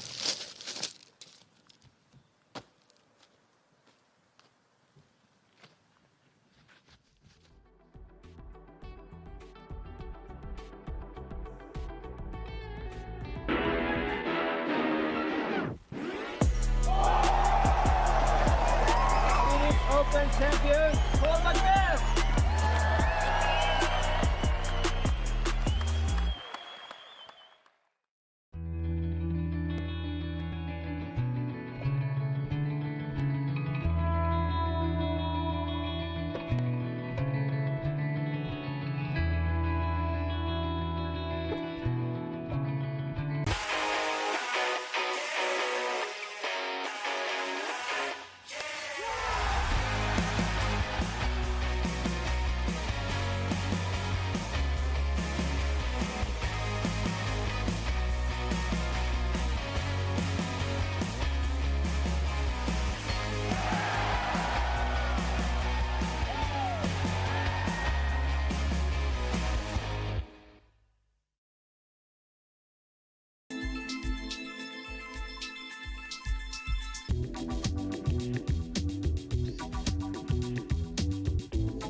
Bradley Williams ringing it in on hole 13.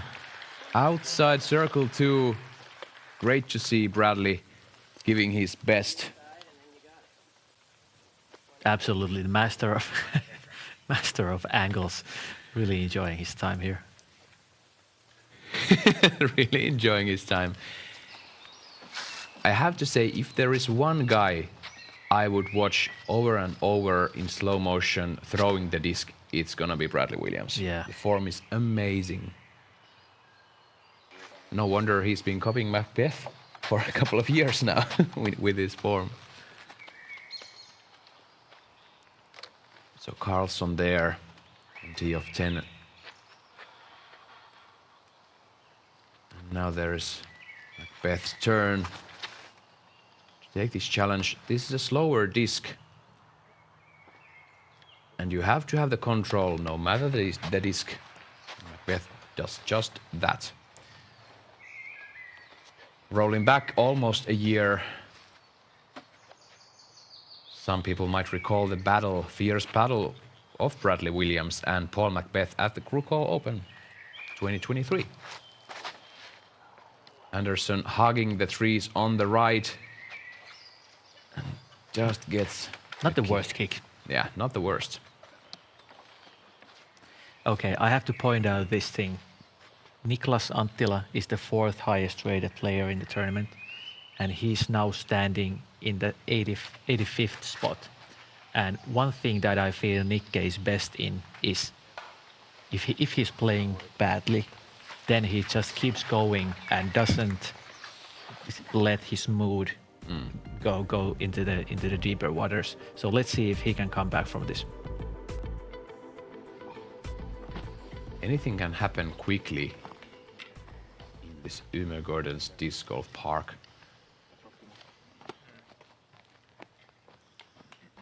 So nothing is over until the last putt has been made.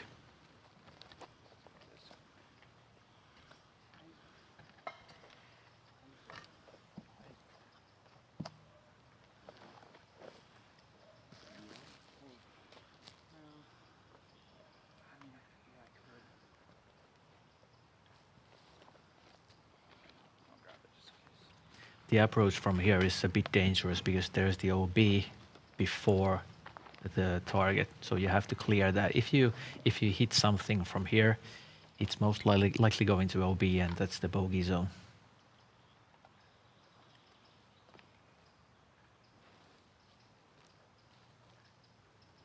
Buckets throwing 2.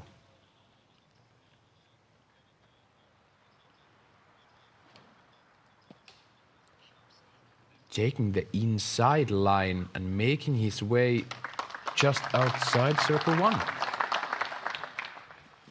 And he's putting.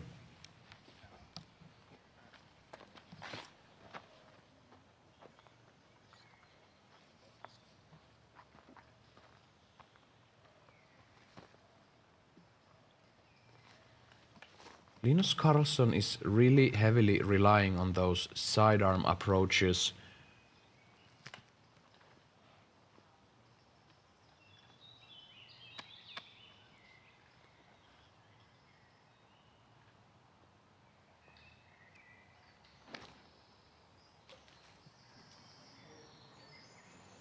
Keep on going. Clips couple of branches. There is the out of bounds. Not happy with that.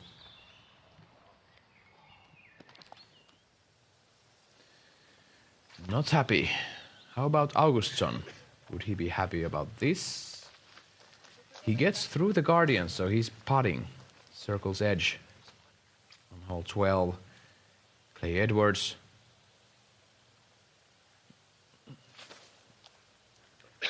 Second. This needs to just settle in. What a finish on that throw. I was anticipating more of a fade. Anttila. Nicely done. Throwing the disc just like he should.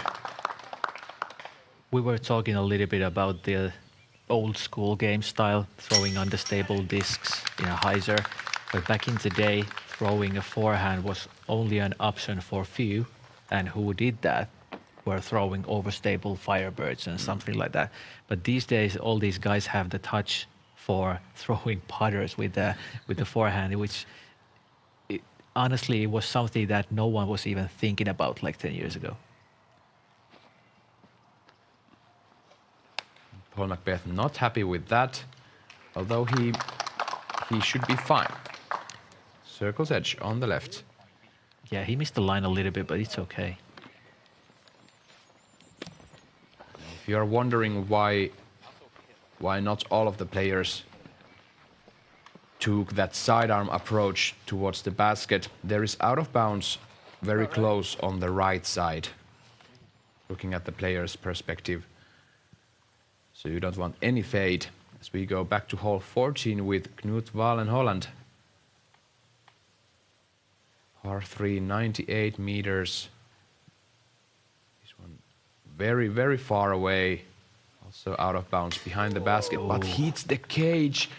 No, yeah, settle in, don't roll out of bounds. Valen Holland currently 7 down for the round. Okay, so here we see Linus threw it a bit high, hit something and got the OB, and that's a bogey. Very unfortunate. He was doing good things.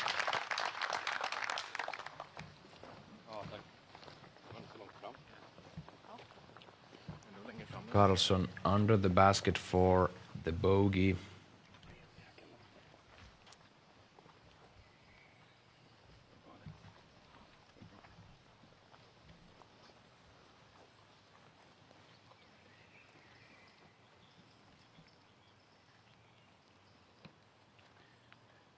Anderson for the birdie. 16 meters, hits the cage.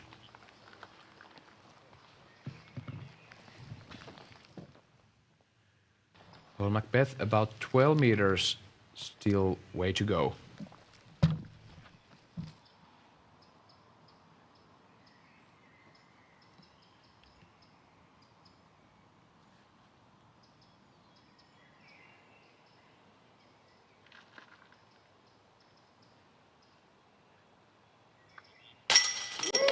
Not a problem.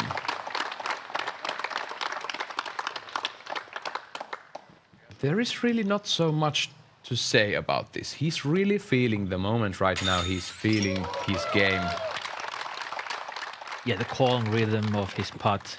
And like I said, we're playing in the woods and there's absolutely zero wind. So the circle is, the green is getting bigger and bigger for Paul. Eagle McMahon also finding some troubles on those par 4s, 9 and 10.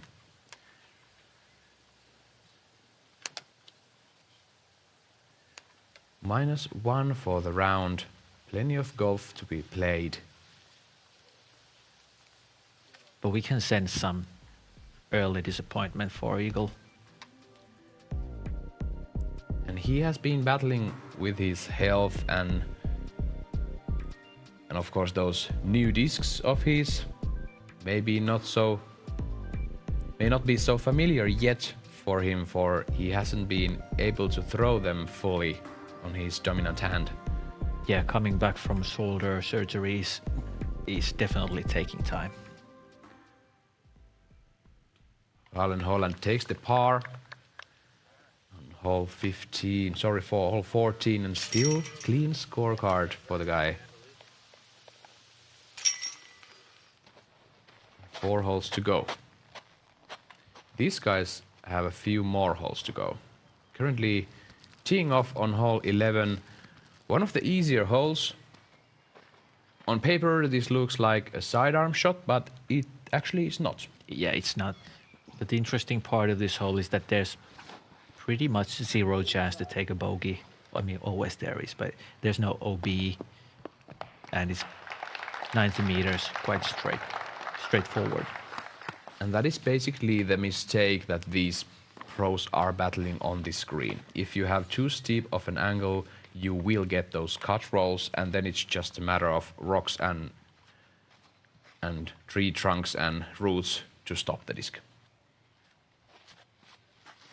Anttila made this shot look very easy last year. And he's making it seem easy this year. Still dialed.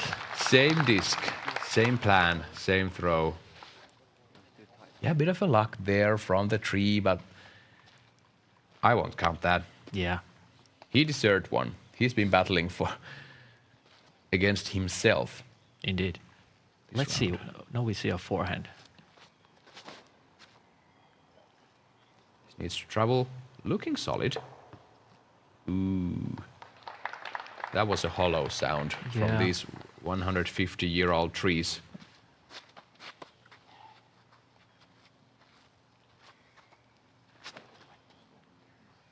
Carlsson. So with the sidearm and stay. Gorgeous shot. Nice one.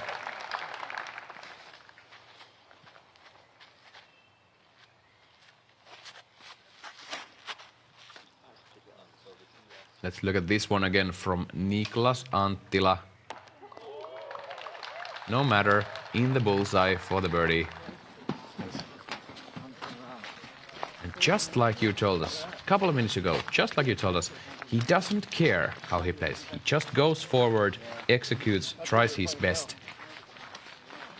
Yeah, the problem with some players, actually myself included, is that we play around.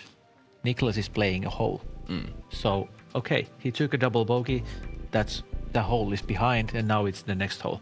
So we often think that, oh man, I'm 2 over, 3 over, whatever. I don't feel the motivation to do well anymore. That's the mental strength. That is it. 89 meters, just under 300 feet. Uphill, bending right. This hole 11. Third easiest on the day. And now we see Joseph Anderson putting for a long birdie just inside circle 2. 19 meters. Looking so solid. Skipping on top of the cage. Yeah, they're not Americans, bro.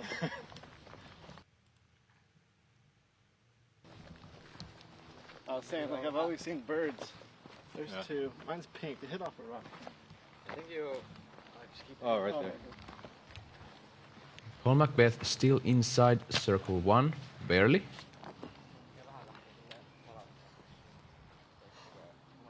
At this point, this feels like Macbeth zone. Or Silva Saarinen zone, someone might call. Yeah.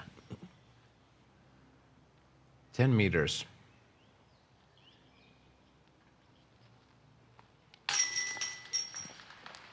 Just a bit too much high and left.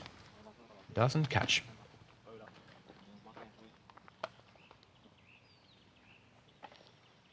Carlsson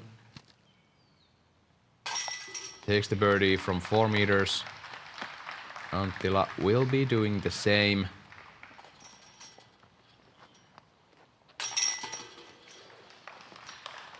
Beautiful bird. Birdies for the Europeans and pars for the Americans. Not quite the case on all of the holes prior to this. Some big struggles for both Linus Carlsson and Niklas Anttila. And the best players in Finland compete for the national championships next weekend. Remember, folks, catch all the action live with the DGN Pro account. Subscribe to Pro for Finnish nationals and also catch the European Open with your 1-month subscription. There's gonna be a tight battle at Sibbe Disc Golf course in Sipoo, southern Finland. I believe you just played the course this week. Yeah, I played there yesterday and it was absolutely in gorgeous shape. Demanding course in many ways. What was the one hole called? The long par 5, which should be par 7. Yeah, I think they call it a monster for a reason. Never have I ever taken a 7 or lower number there. Yeah, I took a 6 and I threw it quite well. It's gonna be great action live on Disc Golf Network Pro. Here is your leaderboard for this Swedish Open. Still 2 9 downs for the day. Jakub Knapek and Roland Gōr. Anttila on the tee of 12.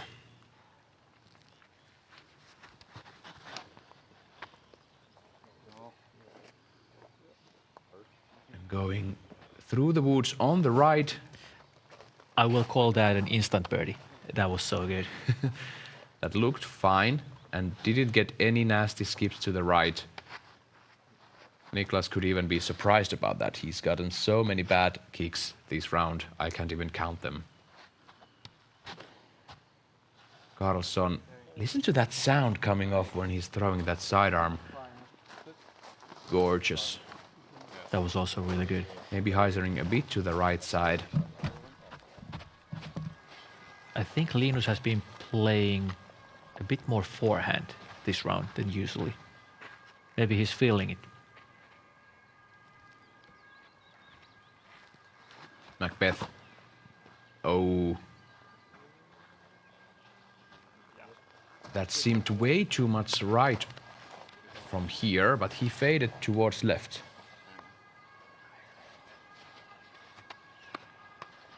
Good for him, good for him. Joseph Anderson, last one on the tee.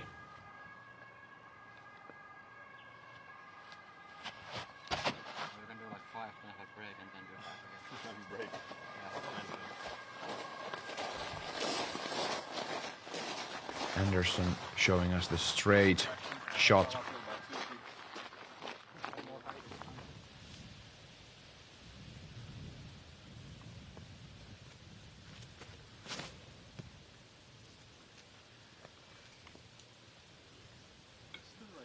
Jogisalo having some troubles. Currently even par for the round.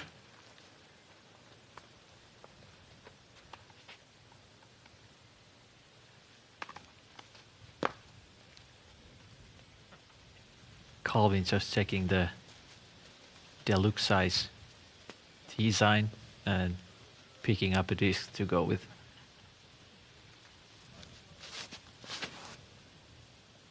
Maybe this one? Yeah, that's nice.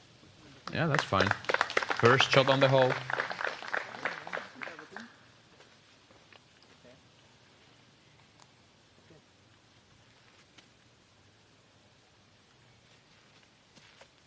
Bradley Williams still 5 under. With the flex sidearm, this needs to hurry. It does. Almost in the bullseye for Bradley Williams.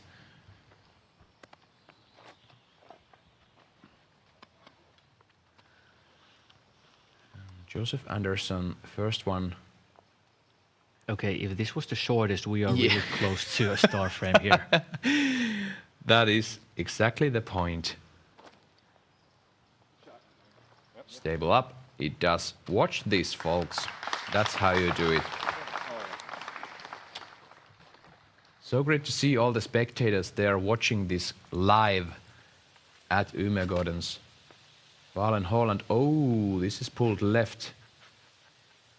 The OB is right there. Left to be seen if he was able to avoid that. Macbeth, no surprise on this. On the point for Paul.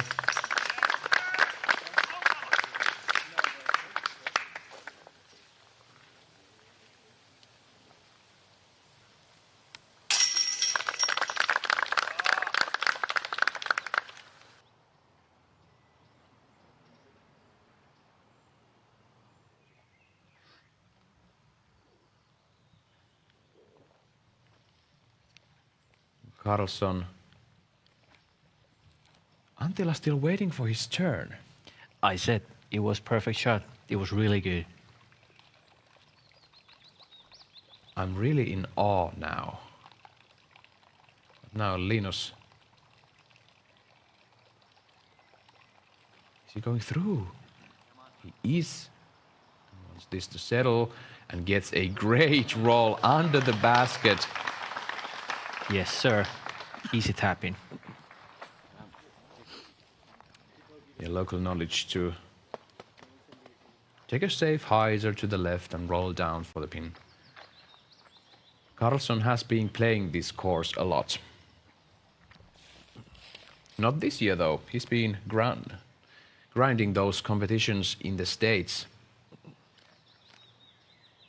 Anttila, just a perfect view for the basket. Ooh, and a slight mistake. He's still edge of circle one.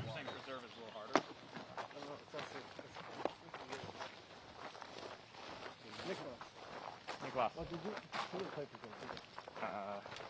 Sure he has.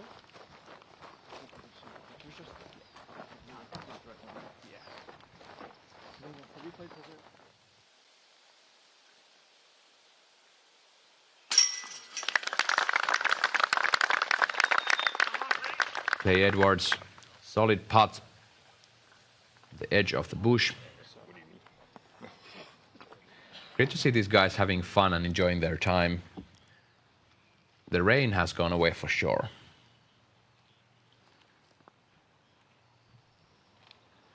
Anttila now for the birdie. One of the biggest shots we've seen off the tee. And he's still having an 8-meter putt with awkward stance.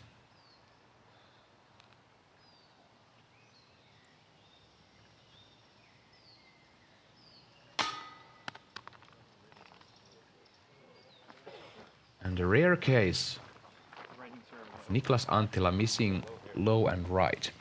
Yeah, sometimes things just don't go your way and you start to feel that, and that's the result.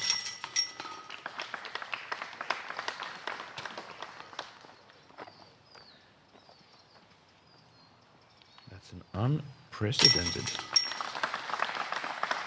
par for Niklas Anttila on those conditions. Just a beautiful birdie for both Paul Macbeth and Joseph Anderson. They really show us now the way how to navigate these woods. Yeah, both still with clean cards. Joseph 4 down, Paul 7 down. Heimberg. Sure. That's it.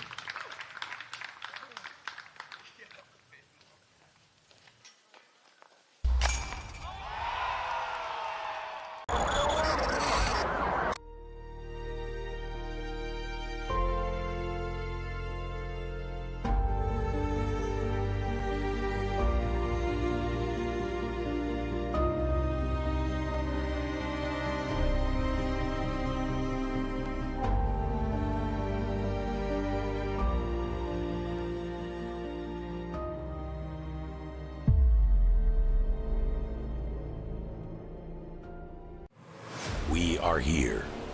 We are one. We will fight. We will fall. We will prevail. From the fjords of Norway to the shores of Spain, from the fire of Iceland to the hope of Ukraine, 30 countries, one voice. Go Europe. The Electron Entropy has an amazing feel, just as you'd expect from the Electron plastic. Surprisingly overstable as well. You can really get on this thing and it's going to want to fight out as the Entropy does. And with the Electron plastic, you're going to be able to beat it up pretty quick and kind of mold it to whatever slot you need the Entropy to fill. Absolutely incredible feeling disc that I'm going to enjoy throwing.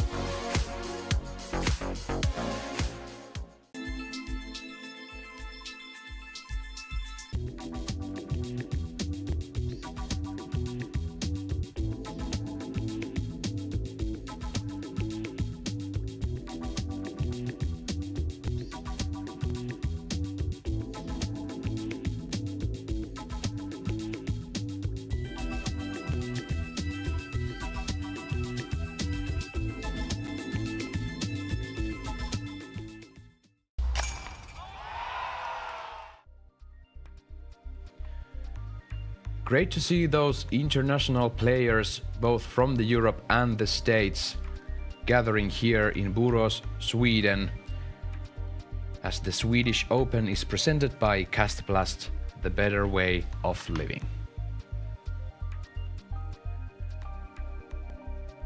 Calvin Heimberg playing this whole course blind with just a few hours of sleep.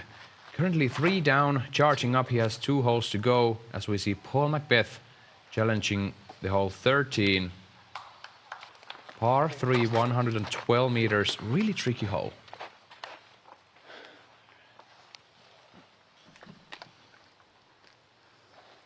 Have to have both the distance and the angle just right.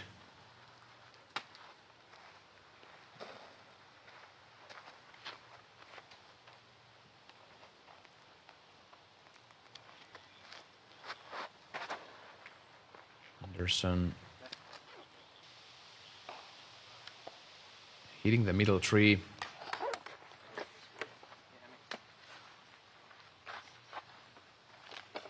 There most probably will be crown play, but you have to miss that middle tree and couple of guardians before it.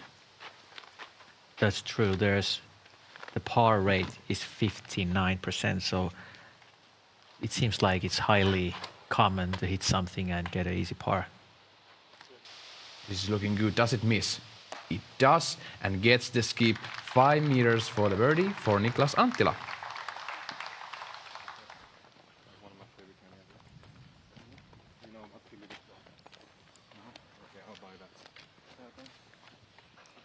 Anttila already having 2 Elite Series wins for this season as we roll back that Zuka replay for Anttila. Having the angle correct and the distance correct.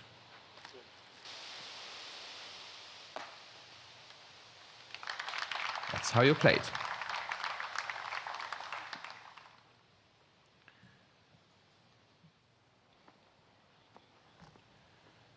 Joseph Anderson.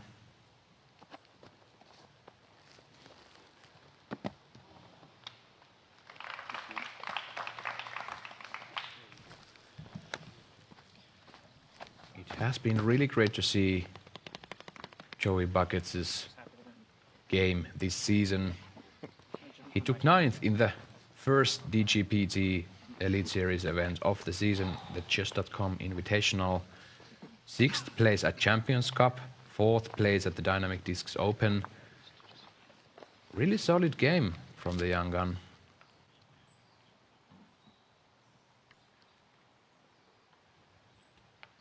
Carlson kind of looking at the basket.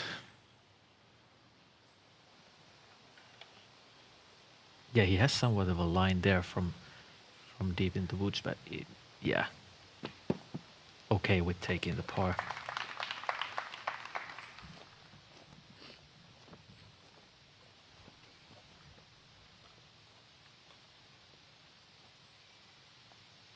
"70 meters for Paul."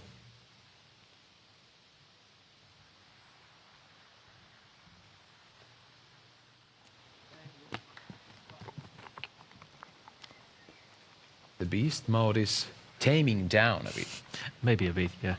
But he's in the position for playing a really good round. That is exactly the point. 7 down through 12 holes, and he's going to be 7 down through 13, if I can assume that. Anttila, a chance to get a stroke from each player on his card.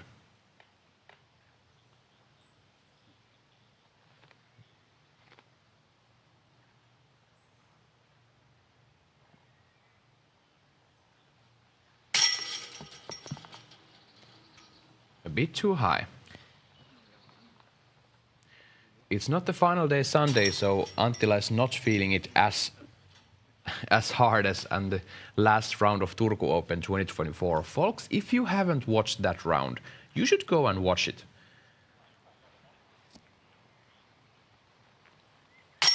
Yeah, that was probably the most impressive comeback what I've seen. The weather was not good, and he played it quite well, the back nine.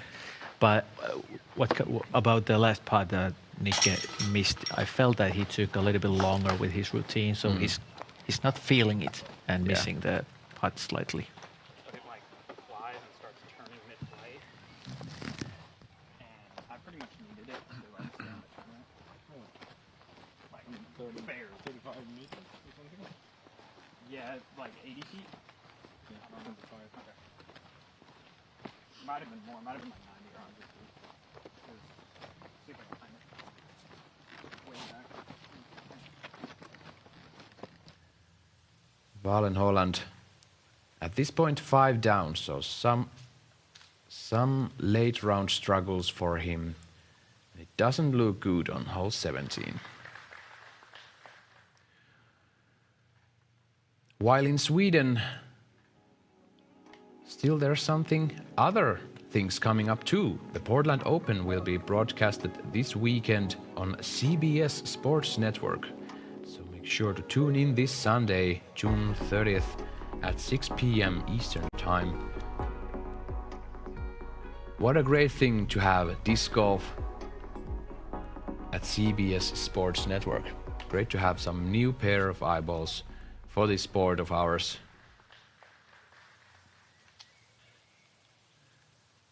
Knut, not a nice place to be in the bush or in here, for there is a slope behind the basket and you just want to hit the target. Yeah, like that.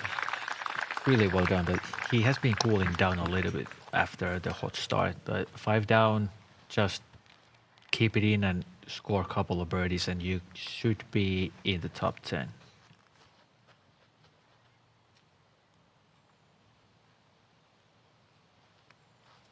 Macbeth, hole 14, par 3, 98 meters uphill. And there is out of bounds behind the basket. This takes about, should we say, 120 meters of power to get to the basket. Yeah, probably. And the forehand is not a very common option because you are throwing uphill and the OB is on the right side. Usually the fade with the skip is quite aggressive.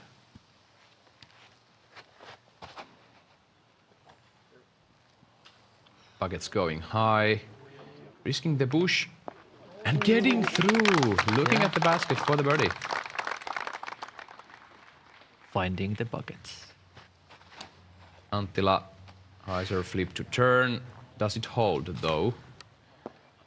That's quite enough.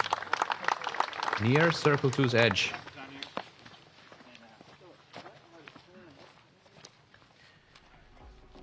We have been talking about these points already on the round, but here are Pasi's breakdown.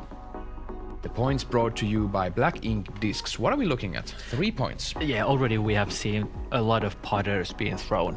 Paul is using putters even on the tee shots of par 4s.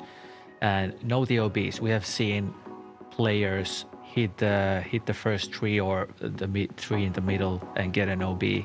For example, the hole 14, which they are playing, if they run the putt, the OB is just behind the target, and it can be like an unnecessary penalty. So just learn the OB lines. And accuracy over distance. This is a tight course. You rather want to be a little bit shorter, but not in the woods. Surely has been shown that there needs to be more accuracy than distance.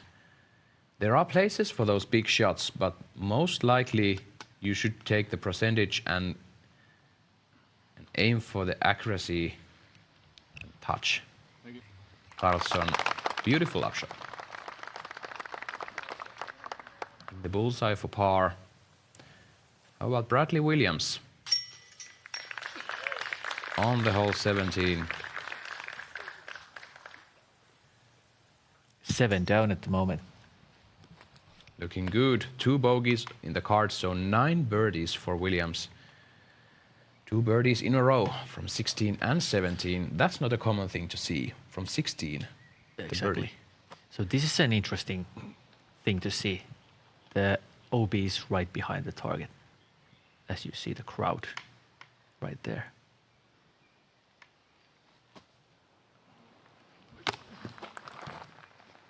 barely missing the basket on the right, and you can see the disc almost rolled over the out of bounds line on the ground.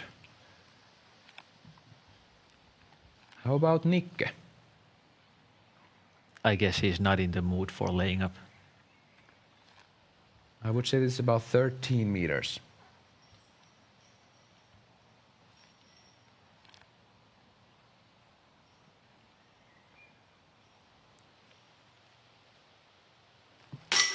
Makes it happen.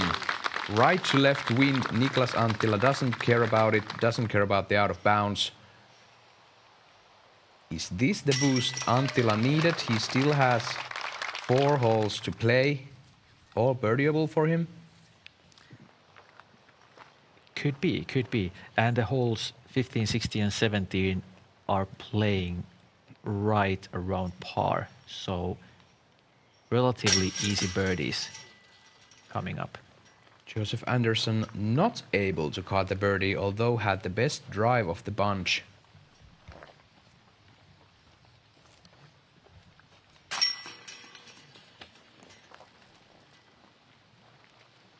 The 3 others, except Anttila, are tapping in the pars.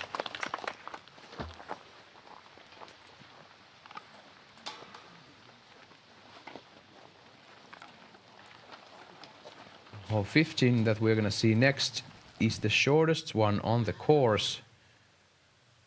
Visiting hole 17 with Dennis Augustsson. Ooh, stay. Yeah, that settles in about 7 meters left, a bit uphill for the birdie.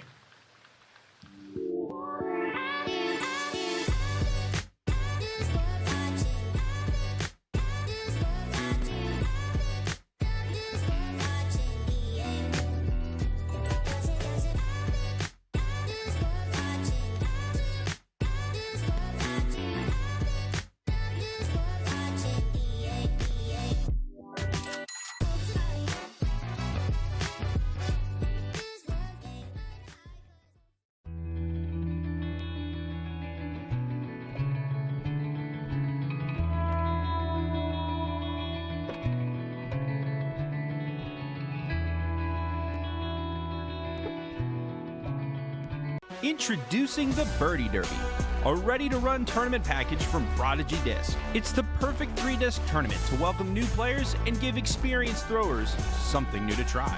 Learn more and host a derby today at discgolfderby.com.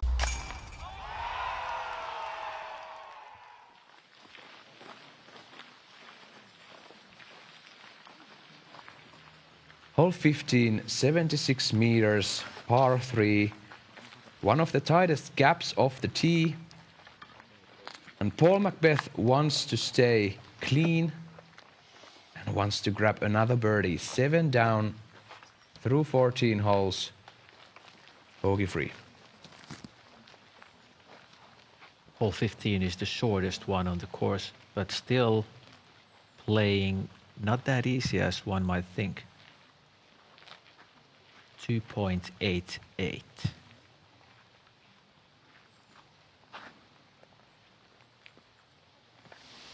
Anttila showing us that he has the touch with the sidearm, but what is he facing? A little bit of a wind uphill and OB. Out of bounds about 2-3 meters away from the basket. Yeah. There's a stone wall lining this fairway, the backside, and the out of bounds has been taken about 1.5 foot, about 40 centimeters off the wall. So if you hit the wall, there is no guarantee that you are going to get a roll back inbounds. Really tricky. Macbeth approaching with the backhand, getting the skip in the circle, looking great. Okay, so we have seen interesting stuff in this shorter hole. Other guys wanted to play it safe to hit the gap, going with the forehand, and Paul going aggressive with the backhand, because that's the way to get it really close to the basket. way too straight for Anderson and straight out of bounds. Looking at the basket though, about circle 2's edge. Bradley Williams currently 7 down, facing the hole 18. Ooh, this needs to come back. Does it have the stability? Yet to be confirmed. He should be on the fairway. It didn't look like a full force throw. Yeah, he was throwing something a bit slower, some kind of a fairway driver. Augustsson getting the birdie. As will do Joona Heinonen. Up and down for Joona. 2 down for the round at this point. 1 hole to go. Carlsson throwing 2. Oh no. Out of bounds, if I am seeing correctly. What was one of the key points? If I recall, it was know your OBs. It was something like that. Yeah, that was a absolutely unnecessary OB.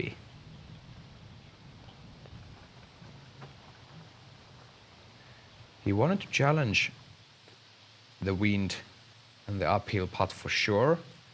Carlsson hasn't been feeling the best of him this round, but then there comes the question, if you're not feeling the best, should you be running those things? Yeah, that's a good point, but you can also practice a style that if you miss, you're not gonna get too far, like a little bit nose up and spinny. Yeah. Anderson not able to save the par. The wind is always coming from the field on this hole. We saw some big struggles and big things happening last year on this green. Anttila is staring straight at the headwind and the out of bounds. Circle's edge.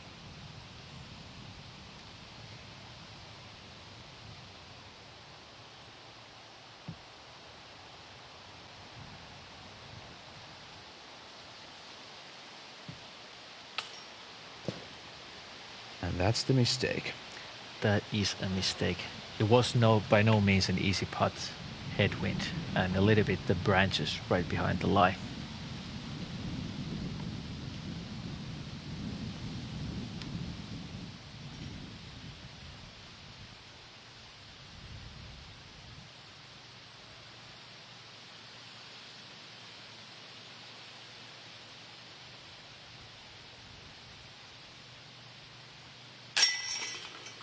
Macbeth takes another birdie, 8 down through 15.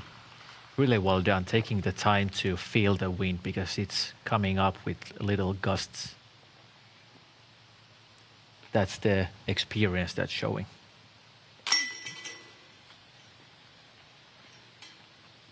Niklas Anttila has to settle for bogey, going out of bounds with the putter.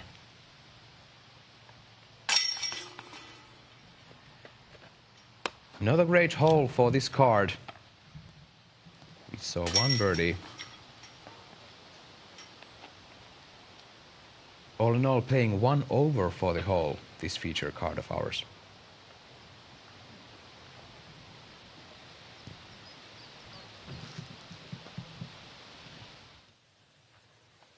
Williams hyzering a bit to the left of the fairway, and he's looking at circle 2's edge uphill.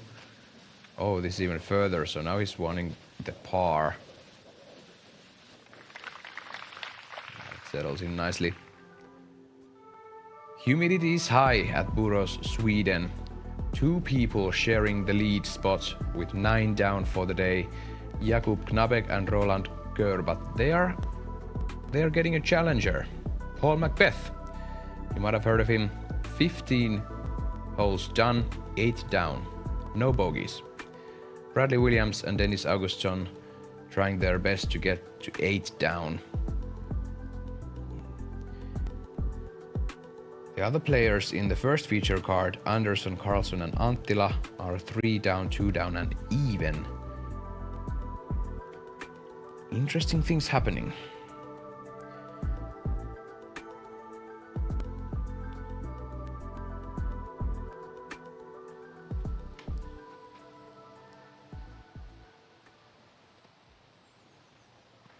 And Macbeth on the tee of 16. Par 3, 92 meters, just a slight uphill, but we have a bunch of trees in the middle. This is looking good though.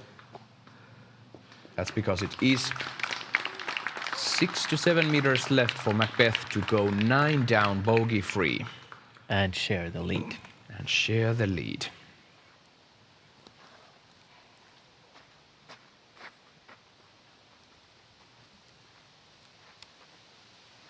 Carlson aiming to do something similar.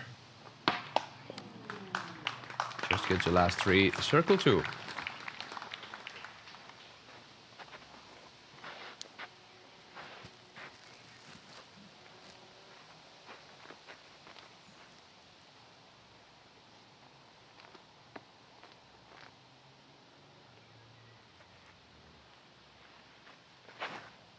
Anttila also taking the sidearm. Slow down a bit. The OB is right there. Very close to the line. Very close, but inside.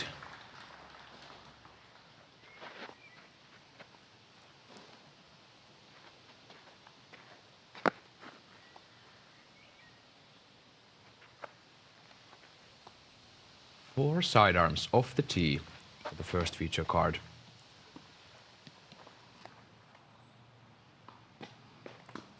That is what we want to see. About 5 meters left for Joseph Buckets Anderson. Yeah, that was a really nice execution. He didn't have to flex it a bit.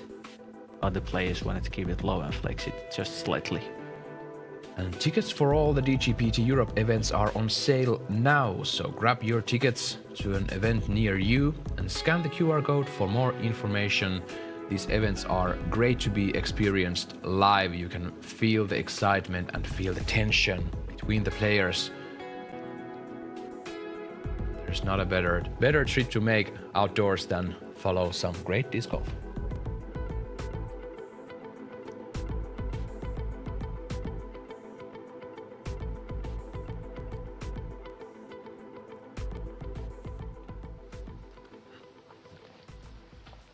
Best case scenario, we would be looking at the star frame on 16, and that would be something. Yeah, definitely possible. 12 meters for Linus Karlsson from Sweden. A familiar face on the Disc Golf Pro Tour. Just a bit low though.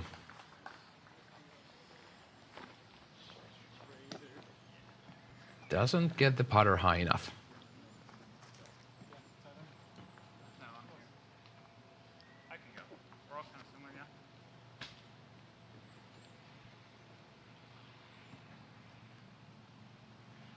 Anderson.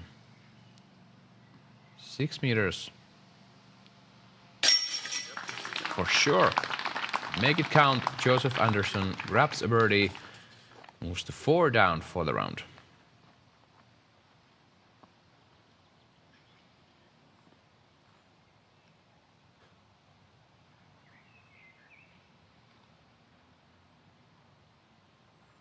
Anttila. Cashes. Anttila goes under par for the round. Under par for the round, -1. It's been quite of a roller coaster for him.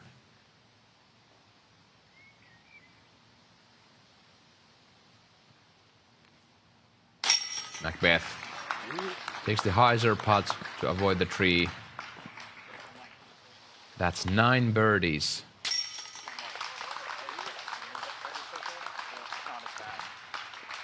That, folks, is a share of the lead, and we have one player on the field who could be able to go double digits. First day, Swedish Open 2024. 3 people tied in the top. With Paul Macbeth, there is Jakub Knapek from Czech Republic and Roland Gōr from Estonia.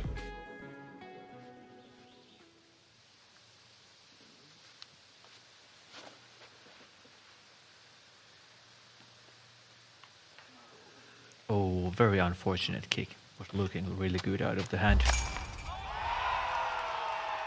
My Zuka car is most helpful because it allows me to carry a massive amount of discs. My backups have backups, and I could fit all of that in my cart. The putter pouch, that's definitely my favorite feature. Slick, holds everything that I need in there. The room and the things that I can carry on the course in the Zuka fits me perfectly. I'm not the tall person right here. I like the handle. It can be up and down. That's my point right there. All I have to do is just thinking about what I'm gonna birdie.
I'm down by 2 with 2 holes to go. Should I use my last 2 driving chips, or should I save them for the final tee shot? Time delay, dude. That's a courtesy violation. That's a stroke. You're down by 3 now, potty mouth. What?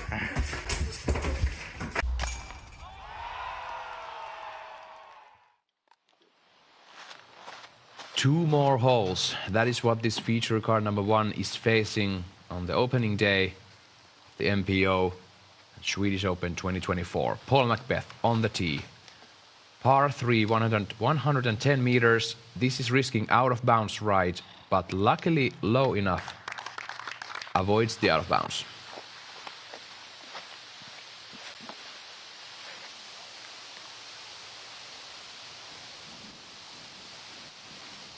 The hole has been playing just around the par, averaging 2.99. The main challenge is the OB. It's long, it's right, it's left. Anttila taking the force over. Going with a slower disc. Working quite well. Seems to be a fine decision. In the bullseye, about 1 meter away from the pin. Anttila will be grabbing another birdie. He's not totally out of it. No, definitely not. But very like unfortunately slow start.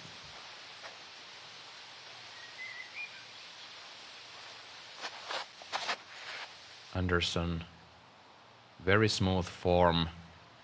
This is looking gorgeous. Does it have the brakes? It totally has. 4 meters for the birdie.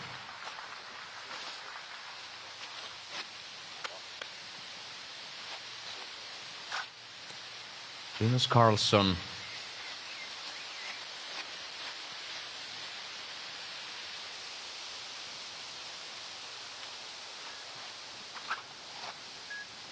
Bending this to straight, hyzering a bit, just a bit low of a shot. Yeah, the line was good, but just a little bit out of juice.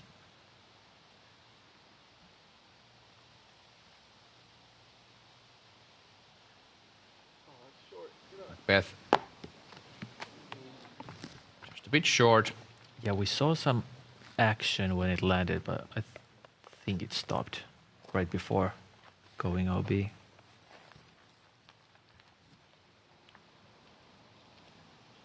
Linus Karlsson's last win in single games was the Swedish Disc Golf Pro Tour 4th competition last year, the Swedish Open. I'm sorry, that was 2022. 23, he had the European Division Doubles Disc Golf Championship victory. He's been searching for his stroke and he's really grinding those Disc Golf Pro Tour events out on the States. Not quite dialing all the best shots today. Paul Macbeth, this for par and to stay clean. Count it. Not a problem. Beautiful stroke from Macbeth.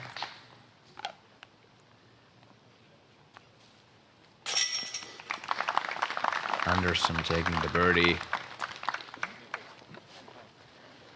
As will do Niklas Anttilan. Last hole 15. 2 holes ago, 15 was the first bogey for Joseph Anderson. Otherwise, he could have gone bogey free. There are a few players on the field with 1 bogey, but all but Paul Macbeth have a bogey. There's Dennis Augustsson on 18, not quite doing fine there.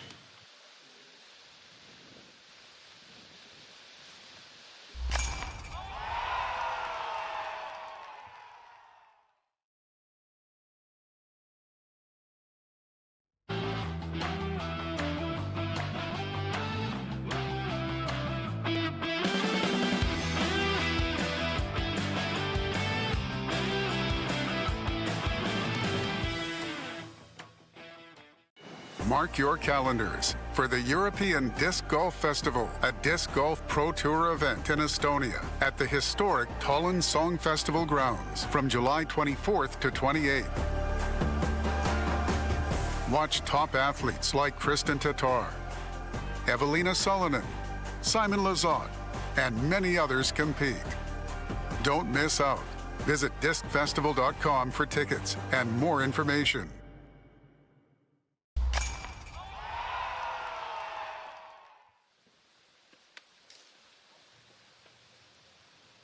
Here we are seeing some footage on the hole 18, and Eagle McMahon actually fell down on the hillside. And he's now experiencing something for sure, and we certainly hope that he will be okay.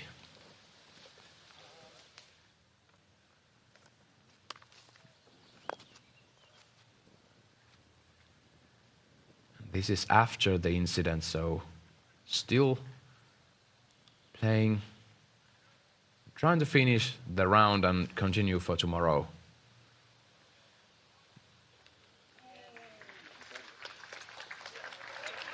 Great shot from Okay, at least he's able to finish the round. Yeah. Hopefully nothing too serious. Yeah. This hillside can be treacherous, and you have to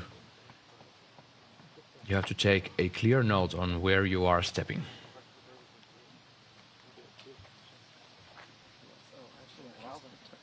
Yeah, no, Calvin wasn't doing amazing. He shot 3. Just checking some scores before the last hole, 18. At the fast glance, I saw that we had at least 2 players playing bogey-free until they come to 18. Yeah, it's playing the toughest today. 0.46 over the par average. Only 8 birdies so far. Once again, thank you to our friends at Flight Factory for giving us these beautiful drone shots over the Buros disc golf course called Ymegårdens. Use the QR code there and head to flightfactorydiscs.com to check out their wide selection of disc golf products.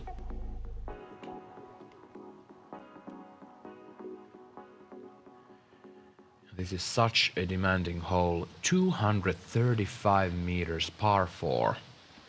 Out of bounds, quickly on the right side when you arrive to that downhill. Oh, Anttila wanted this a bit more right, but it's turning though. Yeah, that's the safe way to play. The OB is Yeah. right and behind. So, I mean, he's in the woods, in the little bit of a rough, so not the ideal place, but really avoiding the OB. There is a mandatory far beyond the sweet spot that you have to circle from the right.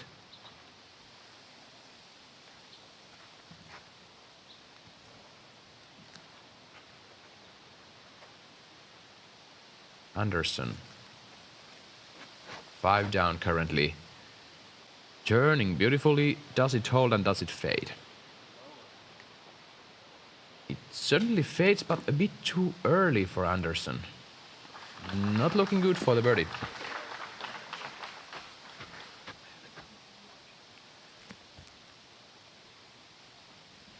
Can Paul Macbeth play a double-digit bogey-free round at Umeå Gardens?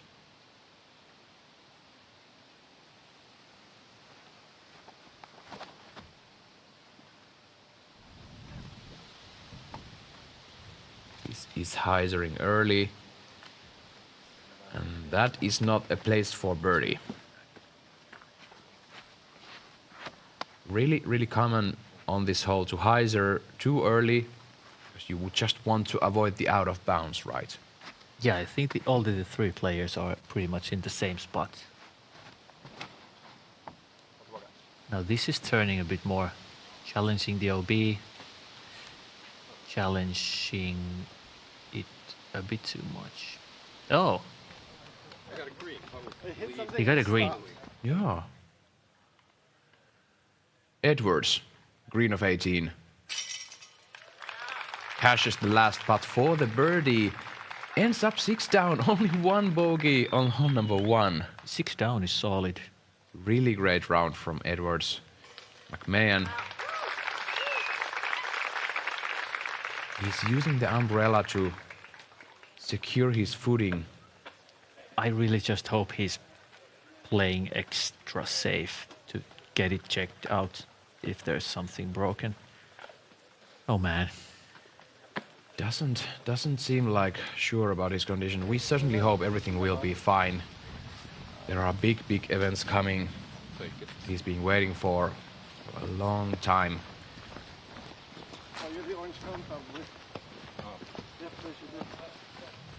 How many birdies total on this hole 18 today?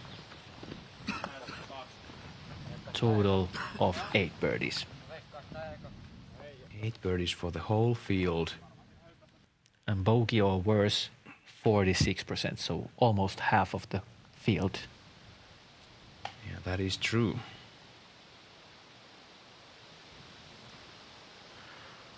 I think Linus is the only one who has some kind of a chance to get a birdie. All the others are too deep in the woods, and the Mando is cutting the line.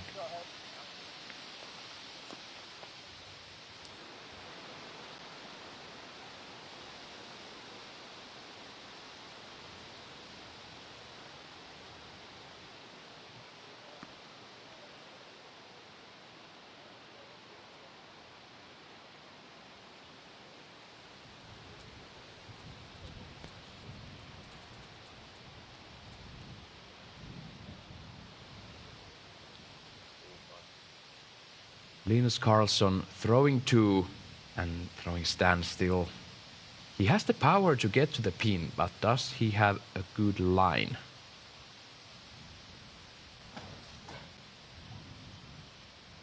This is a bit inside.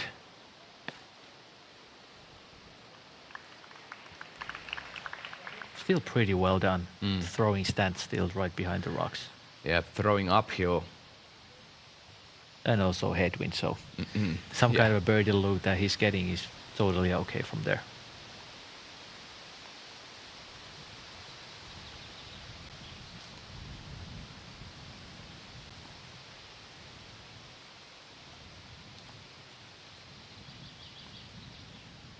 Paul Macbeth in the bushes.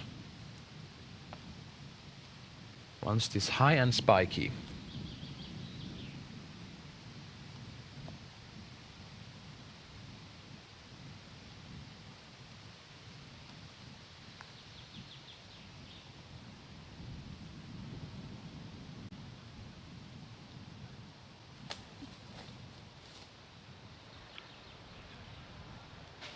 He does still have the mandatory to make, and that's fine. We can see the mandatory there on the tree. I think the little roll was actually quite important. That is true. And the disc golf season is in full swing. Here are your upcoming events on Disc Golf Network. Don't miss a moment, subscribe today. Really crucial on this point of the season. We have Des Moines Challenge coming up on July 5th to 7th. And then starts the European stretch, 3 full weeks of disc golf here. Roland Gōr Open, July 12th to 14th. The great, huge event, European Open on Disc Golf Network Pro subscription, July 18th to 21st. And then European Disc Golf Festival, late July.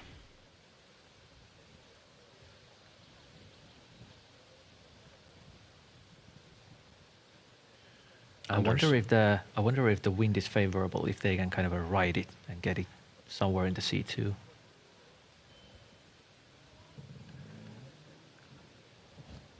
Making the mandatory good. That's fine for the par. Had a few shots like that today.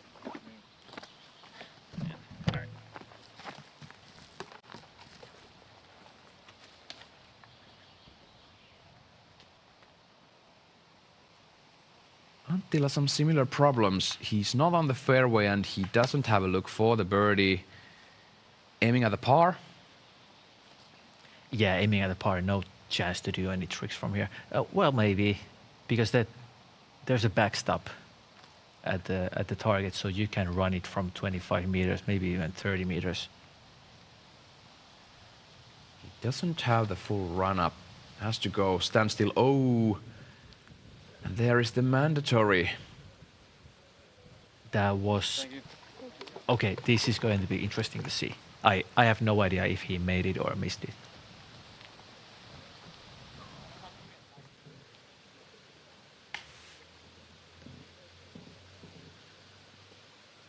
And if he didn't miss it, he's at a really bad angle.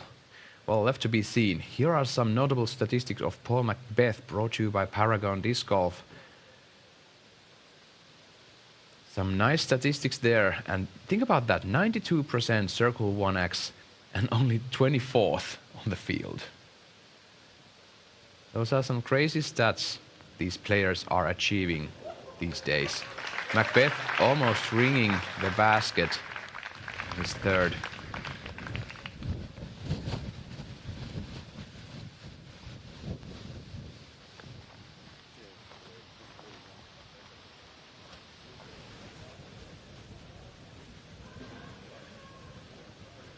Most likely taking a par, so that would be 9 under for Paul Macbeth.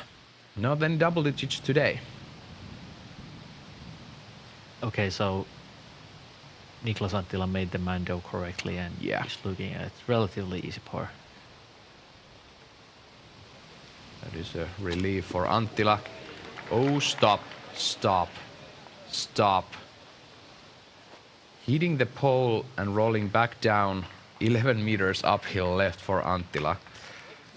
Yeah, you know what they say, when it rains it pours. That is so on the point.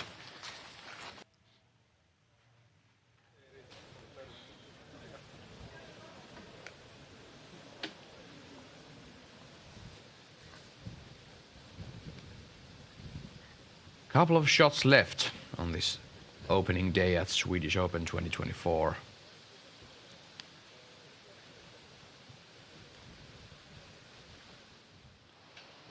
Anderson looks like a similar spot to Paul Macbeth's putt last year on the final day. Exactly, I think Paul was just talking about it with Anders Källström. The wind is pretty much the same, and you saw that he got also a little bit of a lift there. Got a nice push towards the basket, but just not enough.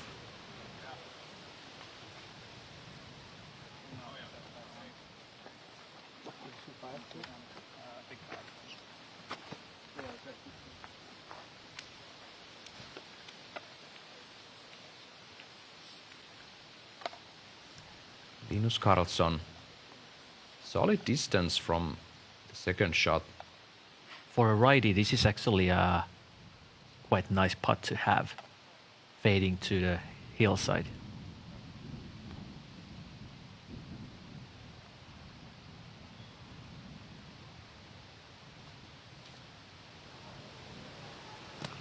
Ooh, that looked so good. He's gonna take a par.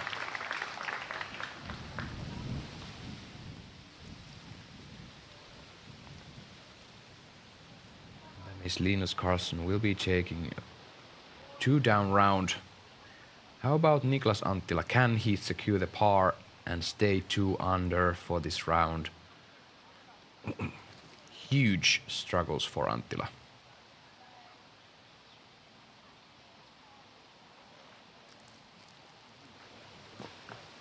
Misses from the right. That's gonna be a bogey. So Niklas Anttila will be 1 down for the round.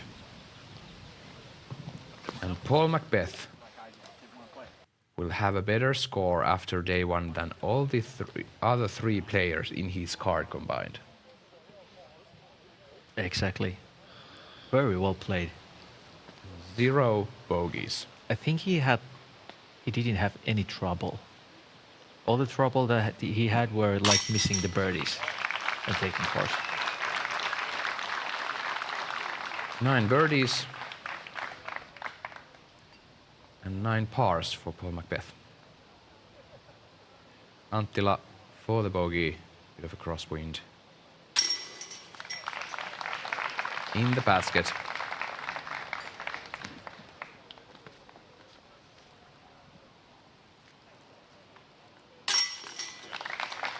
And that is in for Paul Macbeth.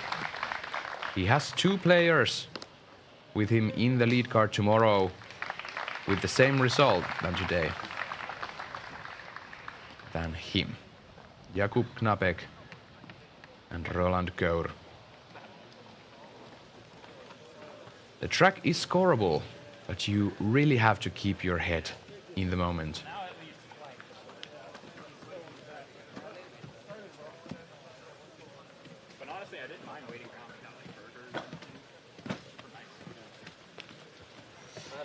And the round is over for the first feature card, and every player on the field will start waiting for the day number 2, Swedish Open 24.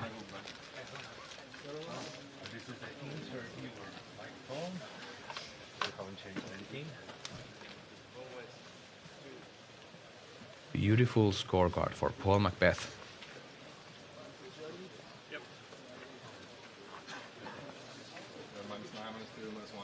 Mr. Kjellström there, the owner of Kastaplast, and giving his time to caddy Joseph Anderson. And earlier today, caddying also in the MPO, the chase card.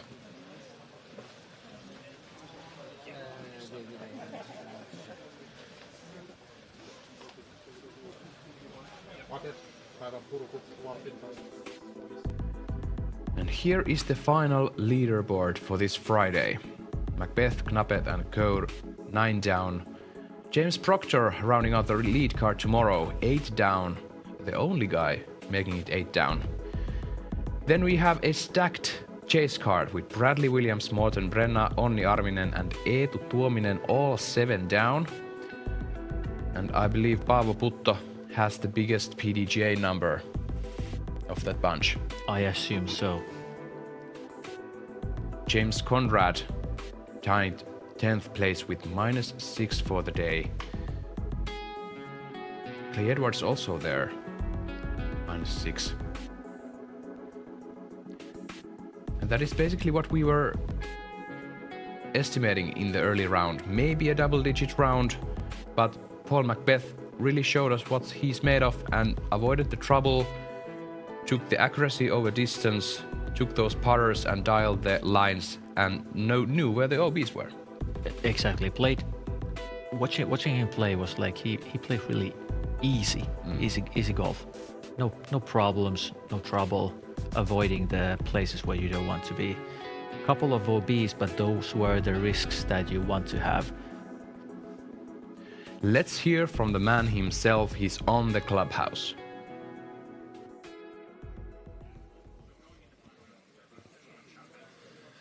The Paul Macbeth effect continues. Welcome to Europe again, Paul. How do you feel?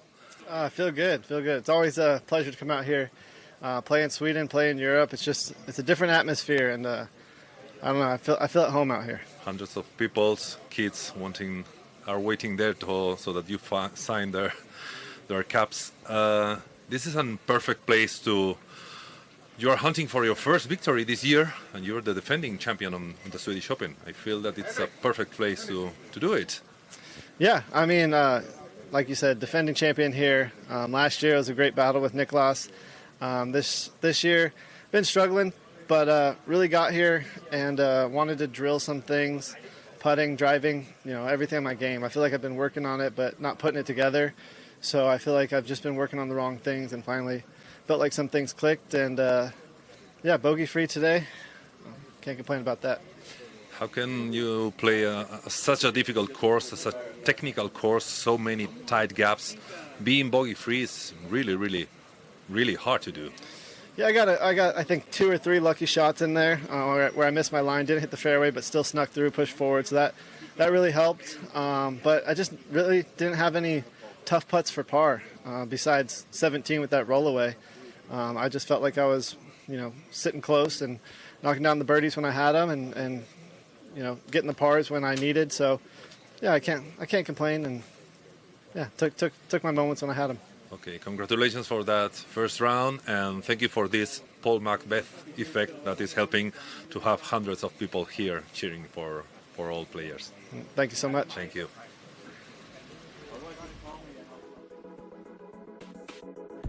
Some wise words from Paul Macbeth. He wasn't the most happy we've seen him on his career. He made solid shots. He did what he had to do. But there were times that he could have done better, and it showed. Yeah, but probably able to adjust a little bit for tomorrow and for the final day. But overall, like I said, it felt like it was an easy ride for him. So maybe he could be taking a little bit more aggressively tomorrow. And now, what would Jakub Knapek and Roland Gōr need to do tomorrow to stay with Paul Macbeth? To be honest, the only thing that they should do is concentrate on their own game. Because playing with if they go there and watch what Paul is doing, they are not concentrating on the correct things, and they will not play well. And just maybe enjoy their time in the lead card. The sun should be out, the weather should be great, and the course is looking beautiful. Absolutely. And then we have James Proctor, who is no new name here in Europe. He's been traveling here for a while now and playing a lot of these European courses.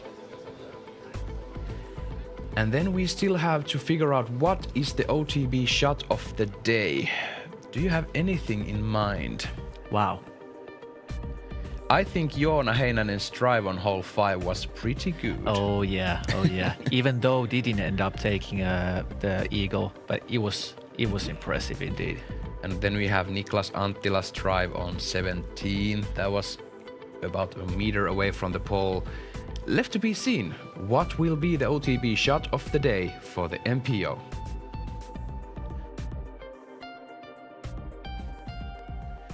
Oh, it's the putt from Bradley Williams in the woods. What a make from Williams. Circle tooth edge. High hyzer. Give it a shot. And he was really happy about it, and it showed. And he has thankings for some higher powers for that putt to go in.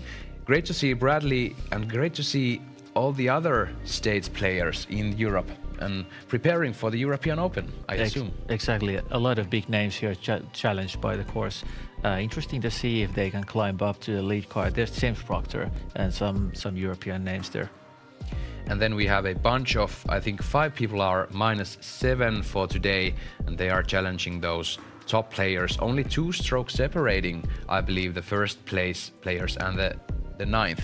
Yeah, it's pretty crowded in the top 10 and even in the top 20.